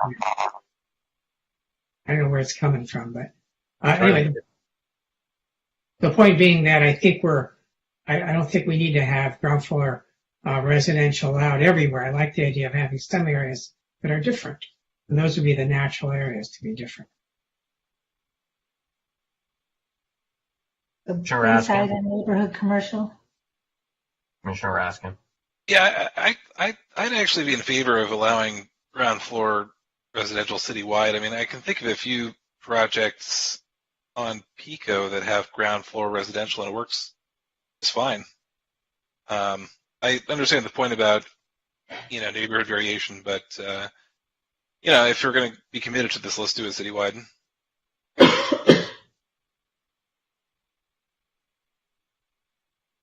I agree. Okay, well, I have a sense of the commission that we want to have the ability to build residential anywhere in the city on the ground floor. So now we can move on to your open space discussions, Nina. I think you actually said it, basically, that in order to be able to have this ground floor residential, we just can't require open space for every unit. And I think that our buildings will just be better if they're not puffed up with, I think 100 square feet per unit, every unit, no matter how big it is, especially since most of them are one bedrooms, is just too much. And so I like Hank Koenig's suggestion of 40, 50, 60, 70 for determining what the overall count is, and then having a great deal, not universal, but a great deal of flexibility about where it is and how it's distributed. Okay. In my my experience with the entity I work with the most, the jurisdiction, they do have that sliding scale. So I'm supportive of the sliding scale. I think those numbers are a little bit low, frankly, that Hank had put out. And I think, so I'm supportive of implementing a sliding scale, which was something else you put in there, Nina. I would ask staff to try to consider what would be the appropriate number if we're doing a sliding scale. And I would also maybe say that a minimum of open space has to be 50% minimum has to be common area, and an applicant has the right to do private open space, but it's not required.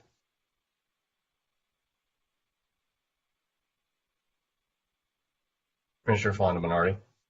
Could we approach it a slightly different way, which is the sliding scale is not a bad thing, but I wouldn't want to reduce the amount of open space, whether it's public or private. I would like to keep that where it is today. And the reason I say that is we've just been through a whole COVID crisis in this city and country and world. And having some open space allows people to hunker down in their units when we're under siege and survive before they start acting out and acting crazy. And so I disagree with Commissioner Fresco's analysis that we have too much open space. We are underparked as a city. If we started squeezing our residents and the only place they could go would be to public parks when they needed open space, when they wanted to have a little dinner outside, when they wanted to have a place to store their workout equipment, whatever, I think it's a bad idea to give up. We can reallocate it, but I don't want to give it up. I also think it's a bad idea to allow people to push it up on the roof because we're going to need every square inch of that roof for solar collectors. So I think we're really looking at trade-offs here, and I think we need to hold the line on open space. We can discuss allocation, we can discuss a sliding scale, but the total should be the same as what we have today.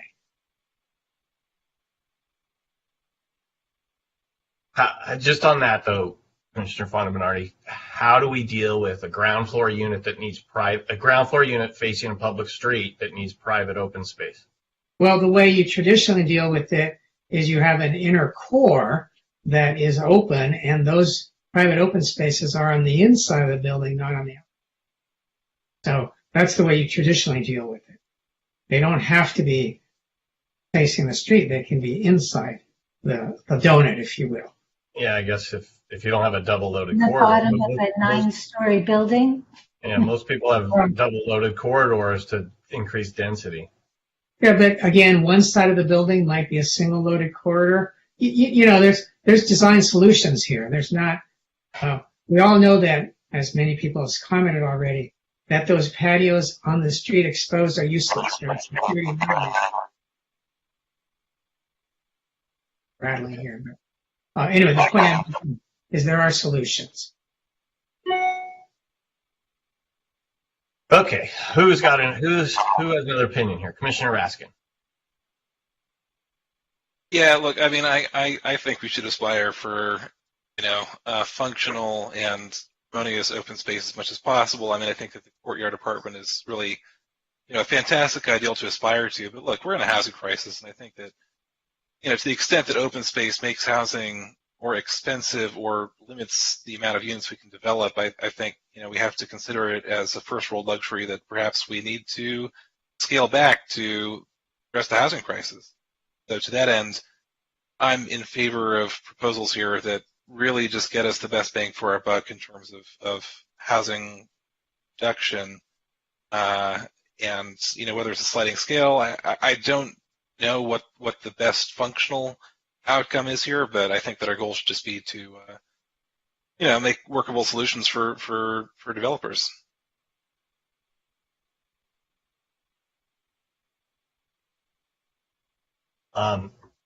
Well, what I'm hearing is there's an appetite for a sliding scale. There's not really an appetite for wiping out private open space. I don't think we're going to get to the point, Nina, where we don't have open space. I agree with Commissioner Fonda-Bernardi's comment of the COVID taught us a lesson, and that we need some we need some spaces, even if they're common areas, like a roof, a roof deck or a pool or someplace like that, if somebody can get to and get outside is a big deal. As a side note, I absolutely believe what you said earlier, Commissioner Fresco, is that if our residents used our parks more, our parks would be a little more hospitable, I think. But it's a double, chicken and the egg thing right now. So I think staff, we have I'm hearing a direction in creating the sliding scale and allowing some flexibility in the design of the open space so that we don't end up with patios on commercial boulevards. That sounds right.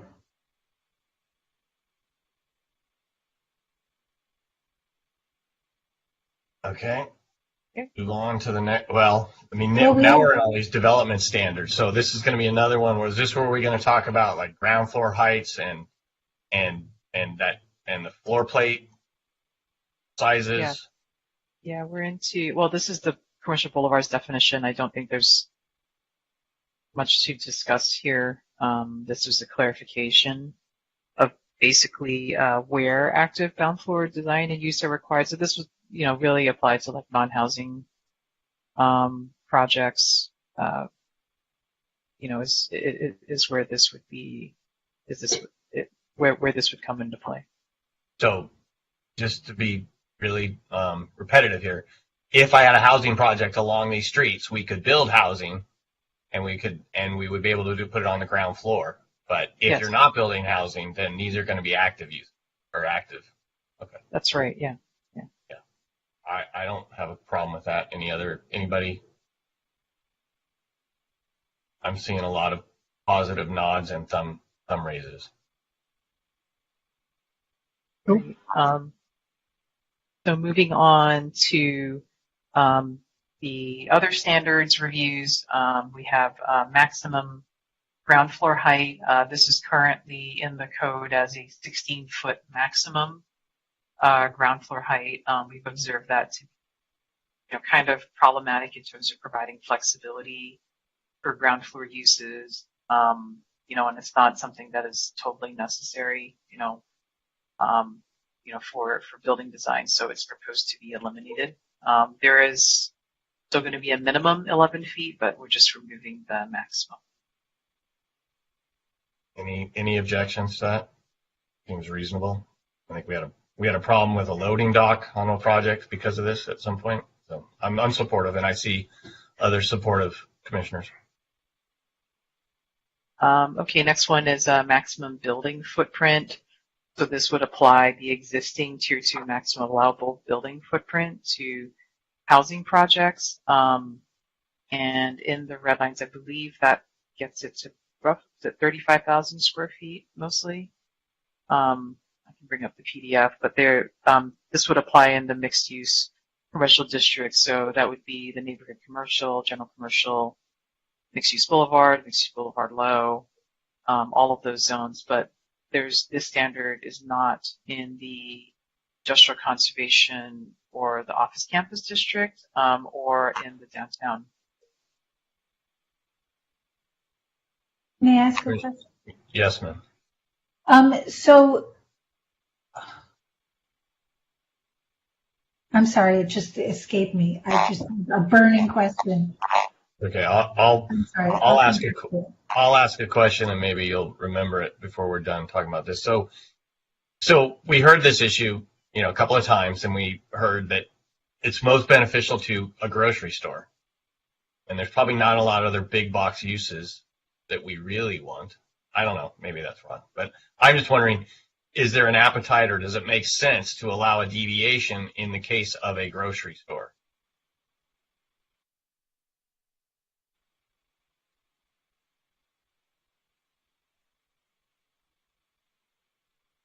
I don't know if that's commissioners. I'm asking you guys if you see any value in that, Commissioner Raskin.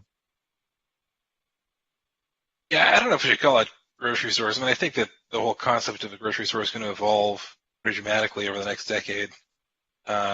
Given advancements in automated shopping and greater flexibility with respect to the goods and services that are going to be in ground floor retail. I don't know. I just err on the side of giving as much flexibility as possible here. Well, but then that means blow out the ground floor limitation, I think.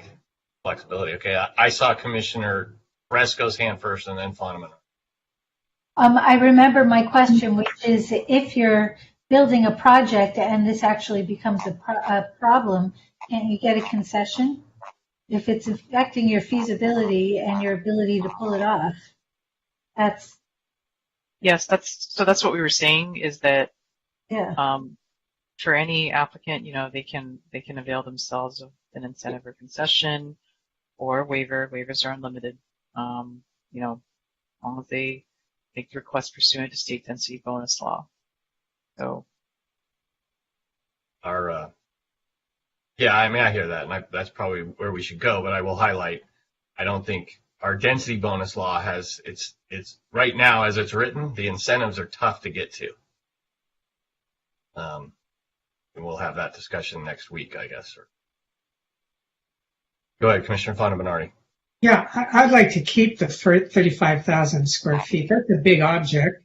And as I understand it, I believe the Gelson's project, which is the latest rollout of the market type, they're at about 35,000. So it's doable. So I would like to keep it. Vice Chair Raskin. I mean, could I just ask, after my colleagues here, I mean, what are we going to really accomplish by keeping a maximum footprint? I mean, really at a point now where we're desperate to maximize housing production if we can. I mean, we've already got enough safeguards in the code for, setbacks, and we'll talk about the daylight plan later. But I just don't think that this is really going to accomplish, a burning public objective here or some sort of major good. I'd like to scale back this requirement if possible. I think that we're just looking at it from a urban design planning, site planning perspective. Again, this is a somewhat unusual situation in Santa Monica because we don't have parcels, that are this big. They are more the exception, more the exception than the norm. But of the handful of projects, that have been in review on very large sites, it does demonstrate to us, in particularly in areas, in the past we looked at, like in Bergamot, where you have some very, very large parcels, and if you have the ability of a building to cover an entire parcel that large, it's really from the perspective of urban design and providing bases, and relief, in the design of a site. And I don't think, this is a pretty big footprint, and the way that we look at it, even if there's, some connection, that would still be allowed. So I don't think we view it as being a constraint on housing production in any way, and as we've indicated, if, an applicant finds that it is physically precluding, the construction of their project, or if they have the opportunity, in most cases they will be, availing themselves of state density bonus law, there's the opportunity to request the incentive concession or waiver if it is an issue, for them to achieve their project. So I think we're just not seeing, how this is a burden, on housing projects, when on balance on a really, really large site, there's more benefit, to having the opportunity to have, some relief between buildings, as opposed to one large mass.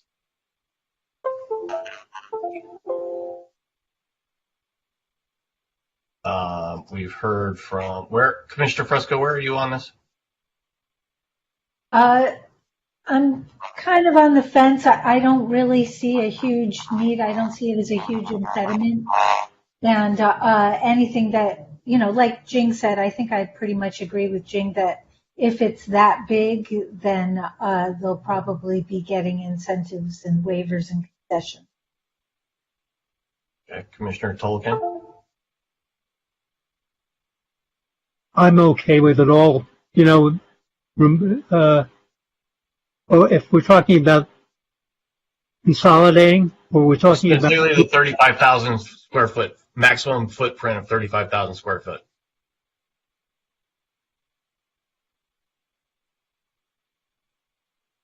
That's a good idea. That's a good idea, but the 20% for rooftop open space, that's fine. We're still going to have to put those solar panels up there, and yeah, we haven't quite got to that discussion, but I sense we will be soon. Okay. Okay, so Commissioner Raskin, go ahead and. Yeah, just real quick. I mean, I hear what everyone's saying. I don't think that we should make property owners have to rely on incentives and or the concessions in the density bonus law. I think I think we should be giving more flexibility here, but I understand everyone's points. And I'm for the flexibility too, but I see a 3-2 vote happening in this straw vote, so I think we're good and we should move forward. So I think now we can get into the 20%, and Commissioner Tolkien, since you brought it up, go ahead and give your. I'm having a real problem. I have a lot of static on my end. Say that again, Jim. Maybe if everybody who's not speaking mutes, maybe that'll be we'll solve that problem. But I've heard the feedback too. So we're now moving on to Commissioner Tolkien, the concept of the 20%, removing the 20% limitation on the roof. And you had some thoughts on that, so I wanted to give you the opportunity to give your. You can remove it. Okay. Okay. Any other commissioners have a problem, an issue, concern? Commissioner Fonda-Bernardi, you had indicated. Muted. Sorry about that. I'm against removing it. We'd like to limit the amount of open space that's being used on roof decks. Roof decks are very hostile. They're very hot. The wind's blowing. When you have a napkin there, it goes flying off. Paper plates go flying off. Not a great place. It's a great place to go occasionally with a drink, watch a sunset, but you can't really live up there. But that's a perfect place for solar collectors. And we need to start bending our codes to the realities of science and climate. And it starts with little things like this. Otherwise, what's going to happen is everyone's going to herd their open space way up there, and it's going to be used very infrequently, and we're going to give up that space that could otherwise be used to deal with global warming. I think that's a higher priority than having rooftop views. I'd like to keep it limited to 20%.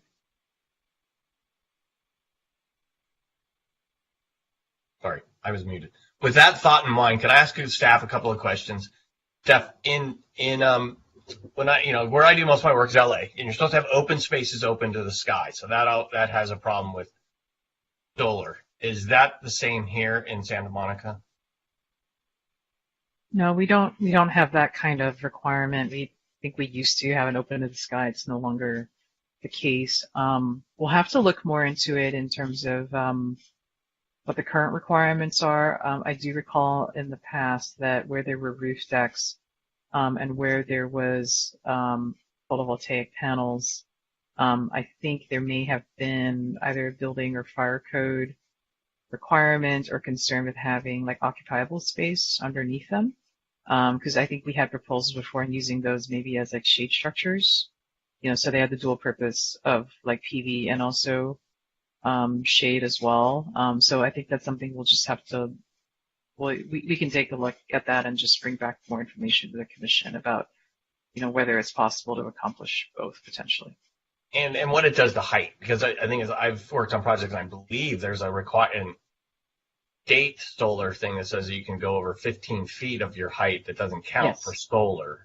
That's correct. That's state law, yeah, for solar energy systems. Okay, so, maybe there's a way to solve both issues, is have open space on the roof and create solar. But if you could look into that and get back to us, we would appreciate it. Commissioner Fresco. I just have to say I grew up on Tar Beach, and I don't think it's a hostile environment at all. I love the roof. That's all. Yeah. Commissioner Raskin. Yeah, just for the record, I'm in favor of removing the limitation. Okay, I think we have a lot of support to remove the limitation and to get a little more information on how we get solar up there too. All right. Consolidations of parcels. So outline this one for us again, Gene, please.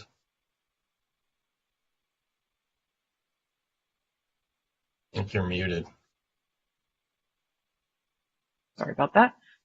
So this is an elimination of a restriction that is currently in the code for that prohibits consolidation of parcels in the neighborhood commercial district on Main Street, and this is again in the interest of incentivizing housing production, on areas like Main Street, that are high opportunity areas where housing has never been allowed to happen because the standards did not support it. And again, this is only for housing projects, so it would not be available for non-housing projects. Okay. Commissioner Fresco.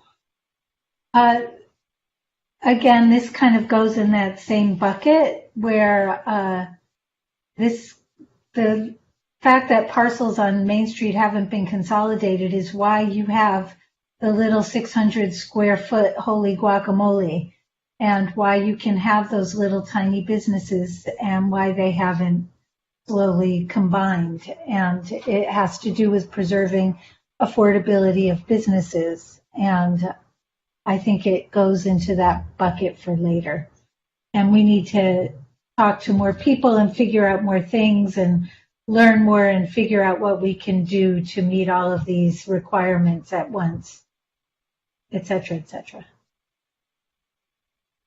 Oh, and I also did want to clarify that the parcel consolidation cannot exceed 15,000 square feet in area. That's not just like unlimited amounts of consolidation. That's cool.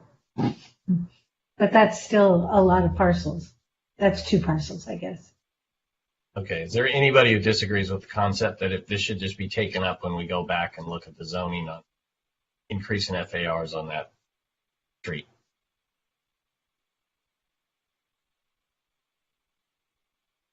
Anybody who disagrees with that, so I'm going to assume that Nina's that we're going to postpone that for right now. Okay. So what else do you have here? No, geez. So the daylight pane, I did mention earlier, I think you said you guys would look into this, potentially coming back with some nuance to this daylight plane based on supportive height or surrounding building heights, permitted building heights.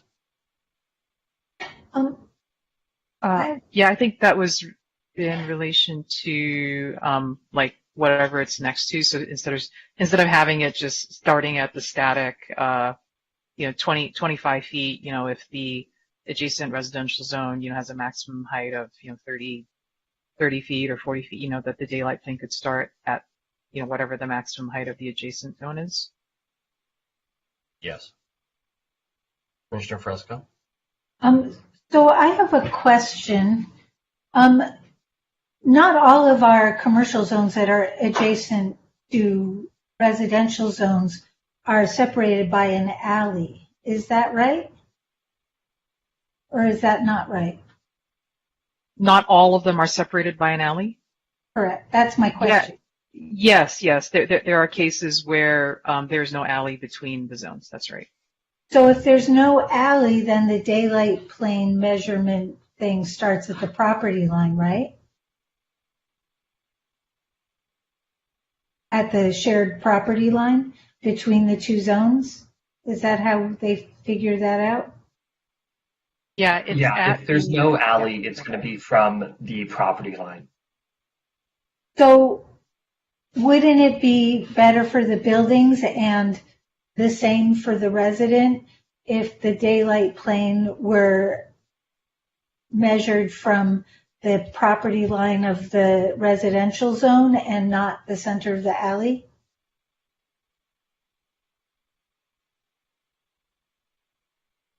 Potentially, it's hard to say without looking into that.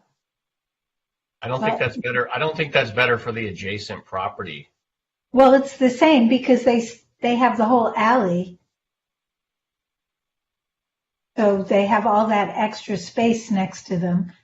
And then it's just up high where there's some difference. I mean, it's the same. The ones who have an alley between the residential and the commercial have an advantage. And on the upper floors where the daylight plane line hits the new construction, it's the same. It just seems like it's we could give buildings more play if we measured it the same relative to the residential zone that we're trying to protect in all cases.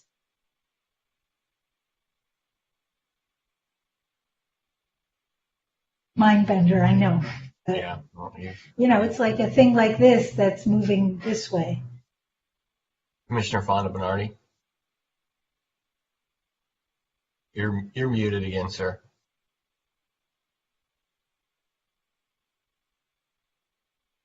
I'm sorry. I'd like to keep it where it is.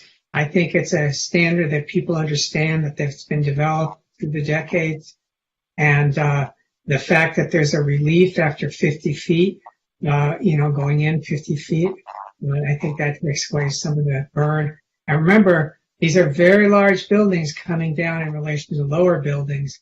And depending where they are in relation to the sun, there's going to be buildings that are going to be impossible to make net zero because of what their neighbors have done.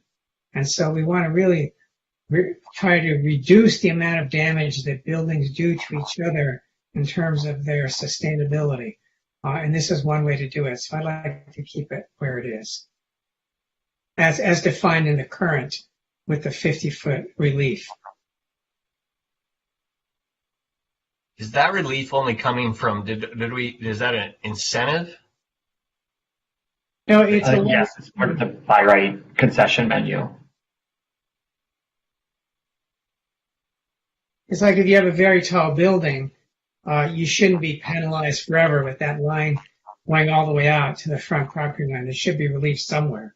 Yeah, no, I agree. I mean, I like that rule. I'm just putting it in the incentives. Again, I'm very concerned that it's really hard for people to utilize incentives with the AHAP and the density bonus.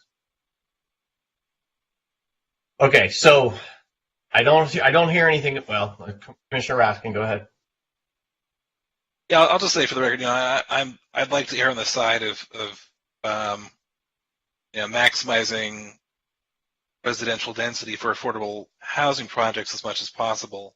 And I wonder if it makes sense to perhaps structure our daylight plane rules such that daylight plane extends to the top of what could be built adjacent zones rather than just going all the way to the ground. I wonder if that could just give us a little bit more flexibility in terms of build-out potential. But I'll defer to the will of the majority on this one.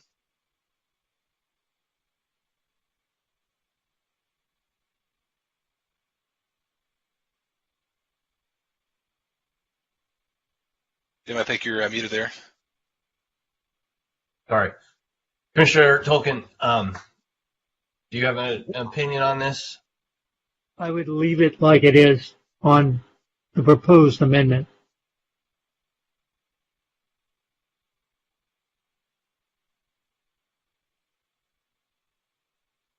Well, I have two people who say leave it as it is, and 3 people looking for some minor tweaks to it. So I think we're going as staff. We're asking you to refine this to a degree. And we've heard a couple of different options, which is the one option I have is to move it up. Instead of having it set at 25 feet, you move it up with the adjacent properties building height limit. Nina's recommended maybe moving where it's measured from, and Ellis is in the court of give us a standard that creates the most housing for us.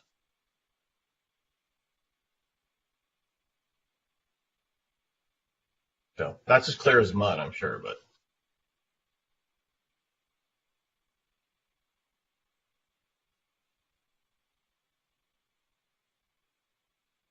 Okay. And then I think this was just a slide kind of explaining, I think we just wanted to highlight in the IC and the OC zone because they have never had housing as a permitted use. We wanted to point out, these brand new standards, that are being added to those zone districts because housing is being introduced as a permitted use.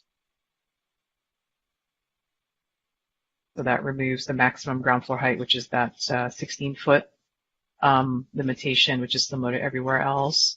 Within the IC and OC zones, there's a pedestrian-oriented design for housing projects.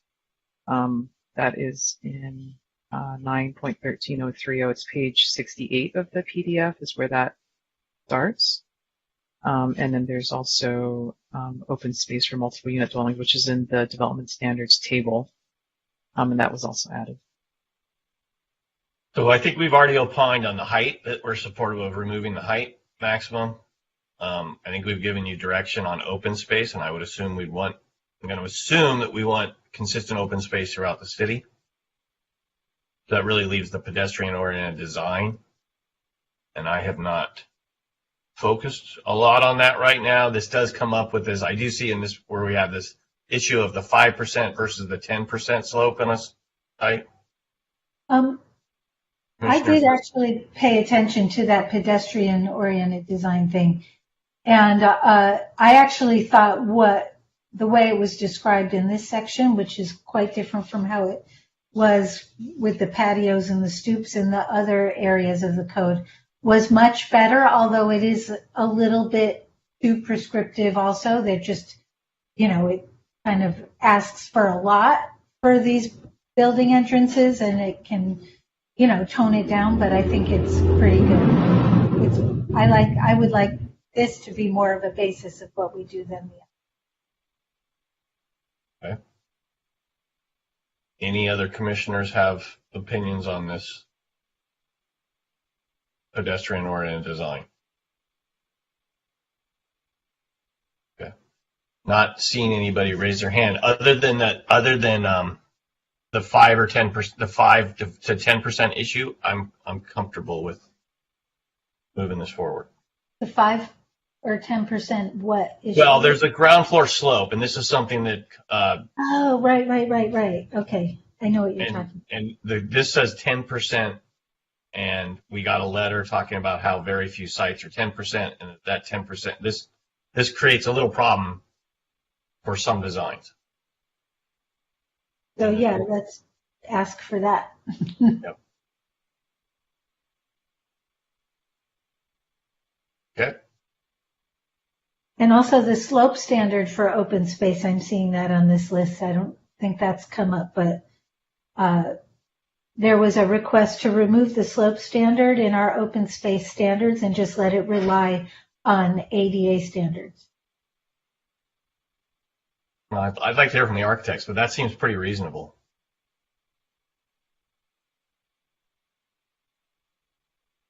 I would agree with that. I think the ADA standards are going to be just fine. They would do the job. Okay. I also agree with that. Okay. Commissioner Raskin, do you disagree with that? I do not disagree. Perfect. That, my friends, is a unanimous vote. That's a unanimous straw vote.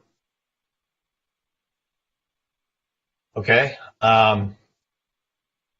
What other things did we have in this section? Commissioner Raskin, go ahead. Yeah, I don't know if now is the time to get into the weeds of this, but I do think we need to continue to move the conversation forward with the high-rise definition. And I understand that it's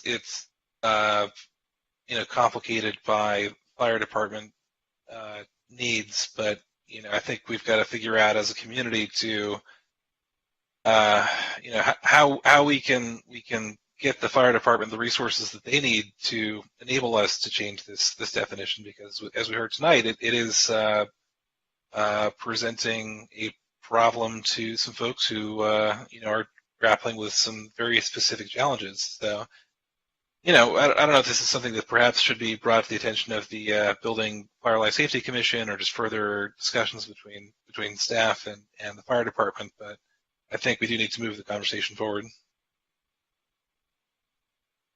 Yeah, I was heartened to hear that what Mr. Hibbert said to us, that the head of building safety has suggested they convene a meeting, and I would really encourage that to happen, because I would like to encourage the city to go down this path, but I certainly don't have the expertise to make those arguments. And the argument that in the 94 earthquake, we were on an island by ourselves and we had to take care of ourselves. And for that reason, we need to be careful. But I would strongly urge the city to go forward with that discussion and see if there's a way to make some modifications so this can happen, because we're not going to get to our building, our density that we want if we have a 55-foot high building, if we're going to be high rise after 55 feet. It's just so expensive. I see so many of my clients today stop at the 70 feet with the wood because that's where the construction changes. So I don't know if anybody has a disagreement with that, but I don't really think it's in our purview to change personally. Yeah, I think, again, this question was raised through public comment at the city council last night, in the building code updates. Council did not give direction to staff to explore, changing that at this point. It's honestly not in the purview of city planning staff to, be changing that. It's a fire code. It's really within the wheelhouse of the Santa Monica Fire Department and building and safety, but mostly the fire department. They are the ones that need to provide the emergency response in the event of a disaster. And I think we've received the comments. Again, council did not direct staff to pursue changing that. And that's where we're at this point. I think we have explored this repeatedly, and there's really not more that we can be doing on this front in terms of planning staff's role in it. What can we do? I mean, I'm sitting here thinking, should we be writing a letter to the Building Safety Commission saying they should review this? Should we be writing a letter to the city council saying they should review this, that it's important for our density needs? Would that have any help? I guess it wouldn't hurt.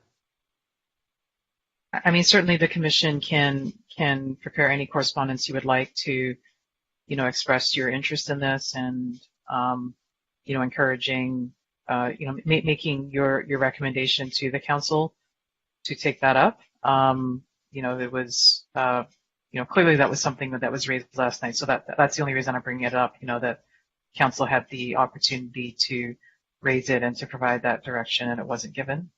But again, it certainly is, the planning commission wanted to, write a letter to the council, requesting that this be something that is looked at, certainly you can do that.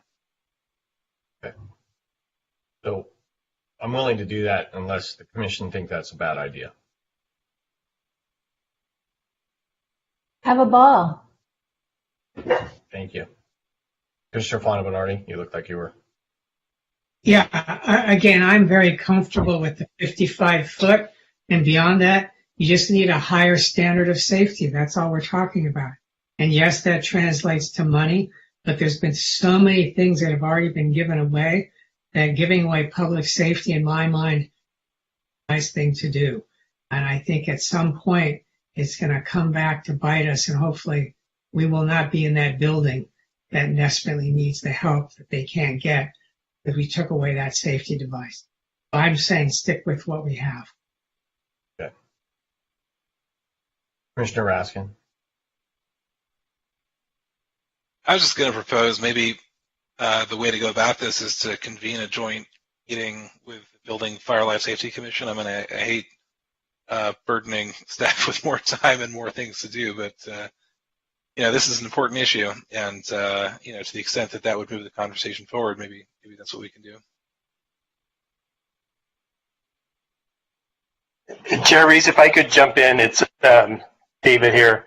I think we can go back and discuss this issue, talk to the fire chief, and figure out what the best way would be to move it forward.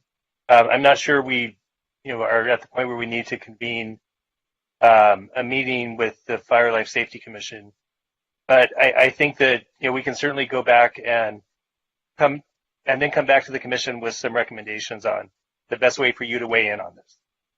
Because as Jing mentioned, excuse me, We have talked about it quite a lot. The various fire chiefs we've had over the last 10, 12 years that I know of have all been on board with this definition and leaving it where it is for, and they all expressed similar reasons. Again, it was about their level of safety equipment and their ability to, respond to an emergency. So, there has been consistent and I think good reasons for their position, but I don't think it hurts for us to have an internal discussion about how best to move the conversation forward. So if you'd like us to do that, I would appreciate it if you would do that. I just for the record, I am not saying cut corners. I'm just saying there are buildings out there that are built to 70 feet with wood that are safe. And so if we can find a compromise, fantastic. But I think it'll help us out with our development. If we can't find a compromise, no worries. Okay, understood. Thank you. Okay, so I think we were about to see the last slide, but I think we also had maybe a couple more issues that Nina had brought up earlier we haven't gotten to, and I don't know that others have issues they want to bring up. So what I'm going to do is tick off a couple of the ones I don't think that of Nina's we got to. One was there was a landmark item that was deleted, and if staff tells us that it was just deleted by erroneously and is going to be moved back in, we can make it very. Yeah, that was in the loose red lines. I think it was just an inadvertent oversight. It had to do with there's a allowance in Tier 3 for designated historic resources, and it relates to a provision in the major modifications. If you preserve a landmark that you can achieve a Tier 3 height, so it's important for that provision to remain loose, and we have noted that down. Okay, fantastic. So let's move on. Then the next is responsiveness versus compatibility, and I don't like the compatibility term because I do believe that it leads people to believe that they're going to see that one-story building that's been there for 50 years. So I am supportive of changing the phrasing to responsiveness. We're fine with that. Okay. Then there was some discussion of building heights and step backs along the promenade. And I would say that I think we should look at that holistically. I think it's a really important issue because we want that promenade to be active. And we want those people to live above them in some kind of peace and harmony. So it's not only stepping buildings back, but making sure maybe we have proper glazing to keep some of the sound out. So I would urge us to kind of look at not just stepping the buildings back at a higher as you go up, but also looking at what else we can do to try to protect those residents up there.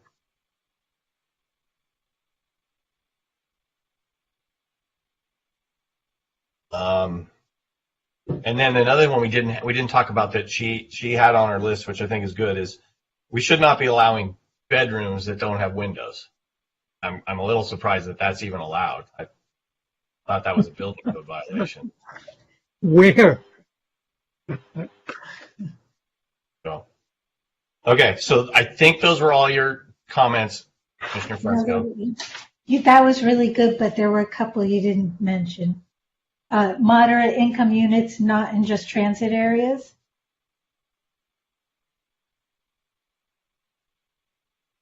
Oh, so expanding the moderate overlay. Right, making sure that we find ways to incentivize moderate income units in our highest resource neighborhood. Hard to argue against that. Anybody want to argue against that? Okay, let's move on. Making hedge laws citywide so those patios don't become more exclusionary devices. I think we're trying to do away with the patios. We don't have to have hedges. Well, that's what we think, but that's not what the other people think. Because I keep seeing them all over the place. new ones. And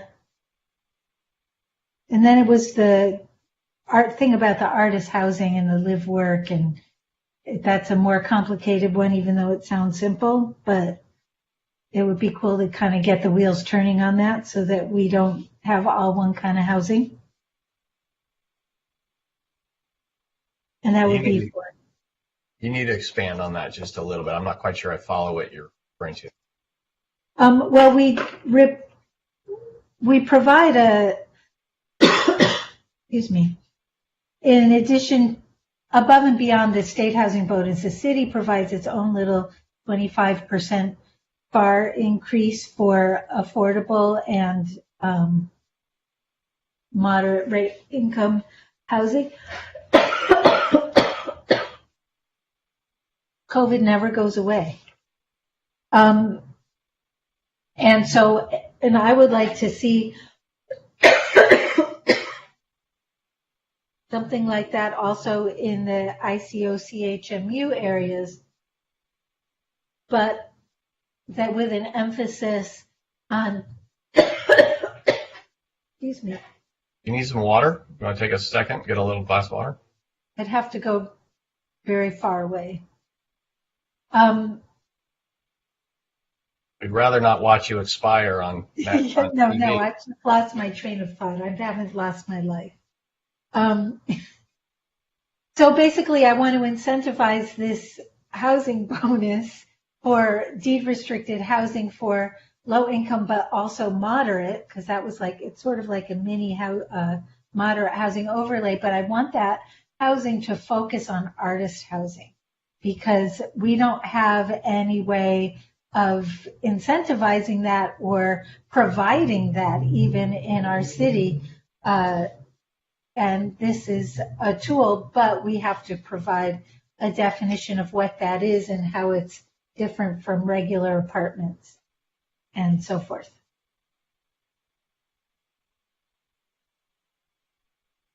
All right. Is that enough information? Yeah. I mean, staff, does that give you some food for thought? Yes. Okay.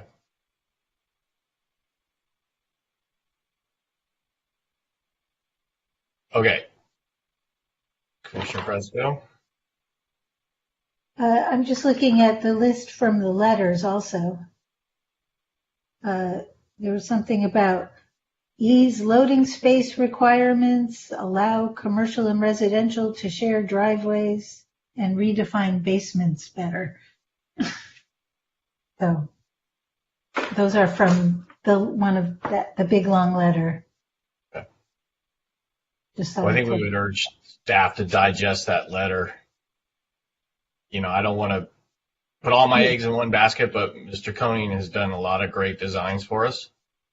Got a lot of experience, so hearing what he has to say and grubbing through it, I think is going to be a really important thing for us. And I thank you all for your patience with me tonight. It's a tough situation for all of us to be in, so we're doing what we can. Who else has any comments? Questions? Commissioner Raskin. Yeah, I'm not really sure where this would go in our broader conversation, but a new change to state law says that essentially you can't really put any density limitations on 100% affordable housing projects within a half mile of transit stop as that's defined. And I'm wondering if there's interest among the commission to extend that citywide, not just within a half mile of transit stops. Understanding that the vast majority of our city does fall within that half mile radius, but this is the new change to the state density bonus law that essentially gets rid of density limitations for 100% affordable projects, and I'd like to see if there's interest in extending that citywide. If we did something like that, I mean, for me, especially hearing about those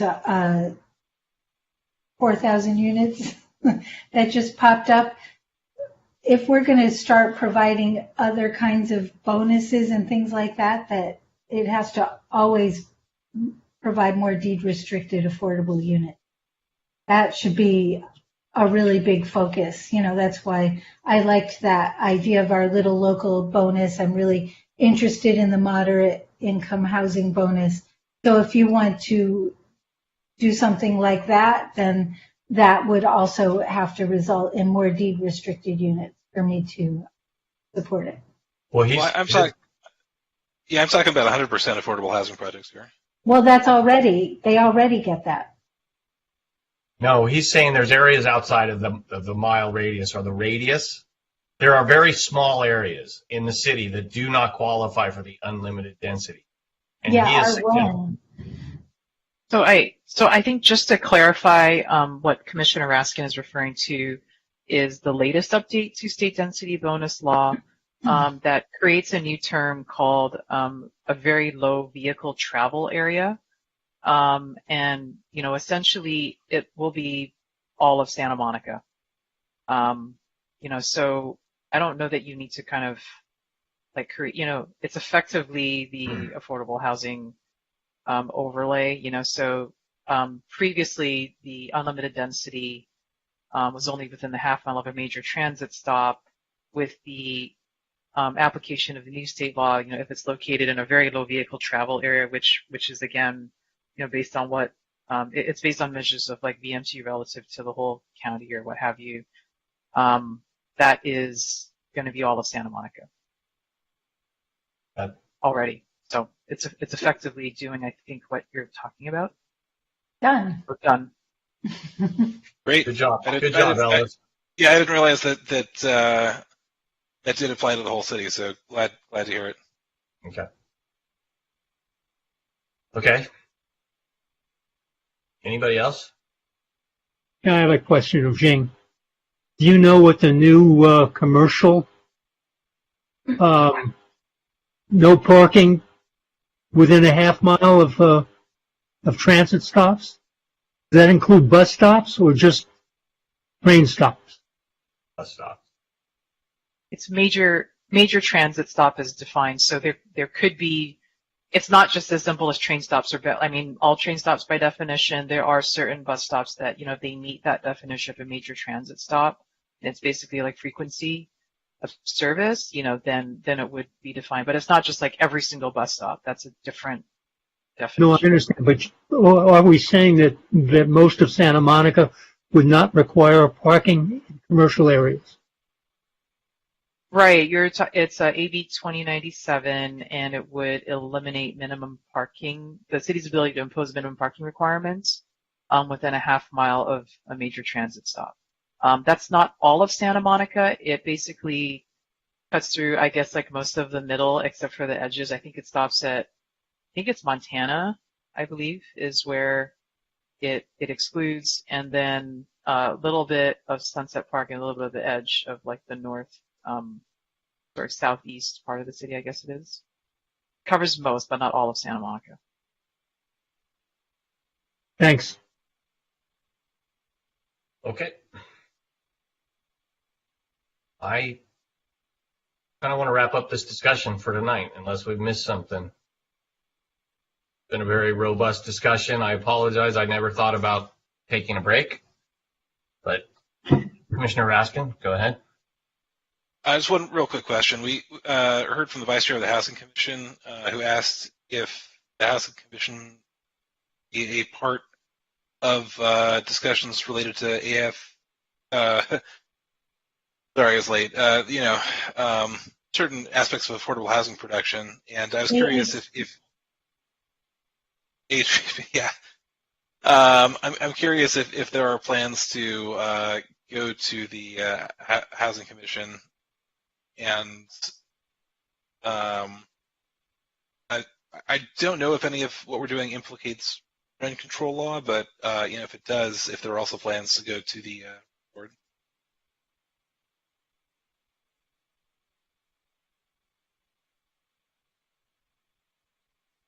Okay. Oh, sorry. I thought maybe your voice cut out, but you muted. Okay. Yeah, we are planning to go to the Housing Commission with the AHPP. We did go to them last December, actually, before everything got stopped. So we will be bringing the red lines to them. I believe we're looking at their November meeting. I think it was sort of, we're working with housing staff to, see when would be the, when that would happen. So I don't have a precise date yet, but yes, we would be going to them. The red lines here, I'm not sure anything quite implicates the rent control board, but I think when it does, we would have obviously seek their input as well.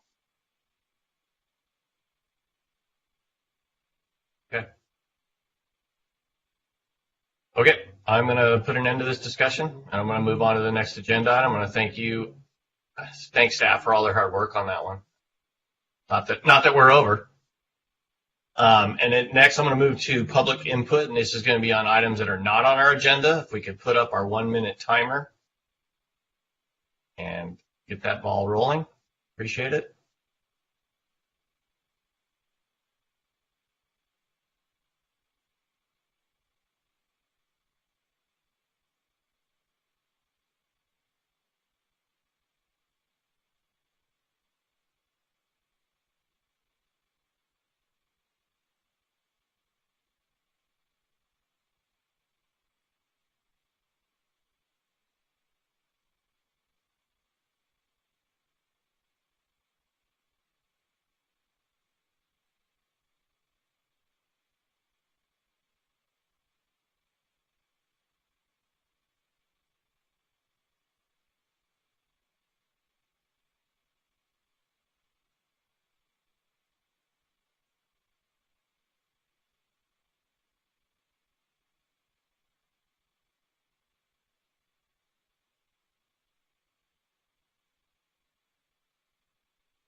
We did not receive any calls in that time.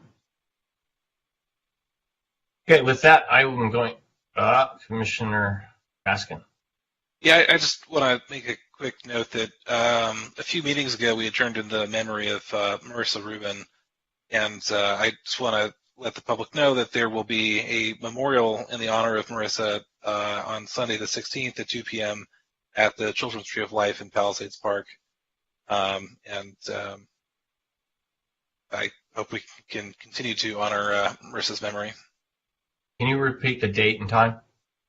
Yeah, sorry, that's this Sunday, October 16th at 2 p.m.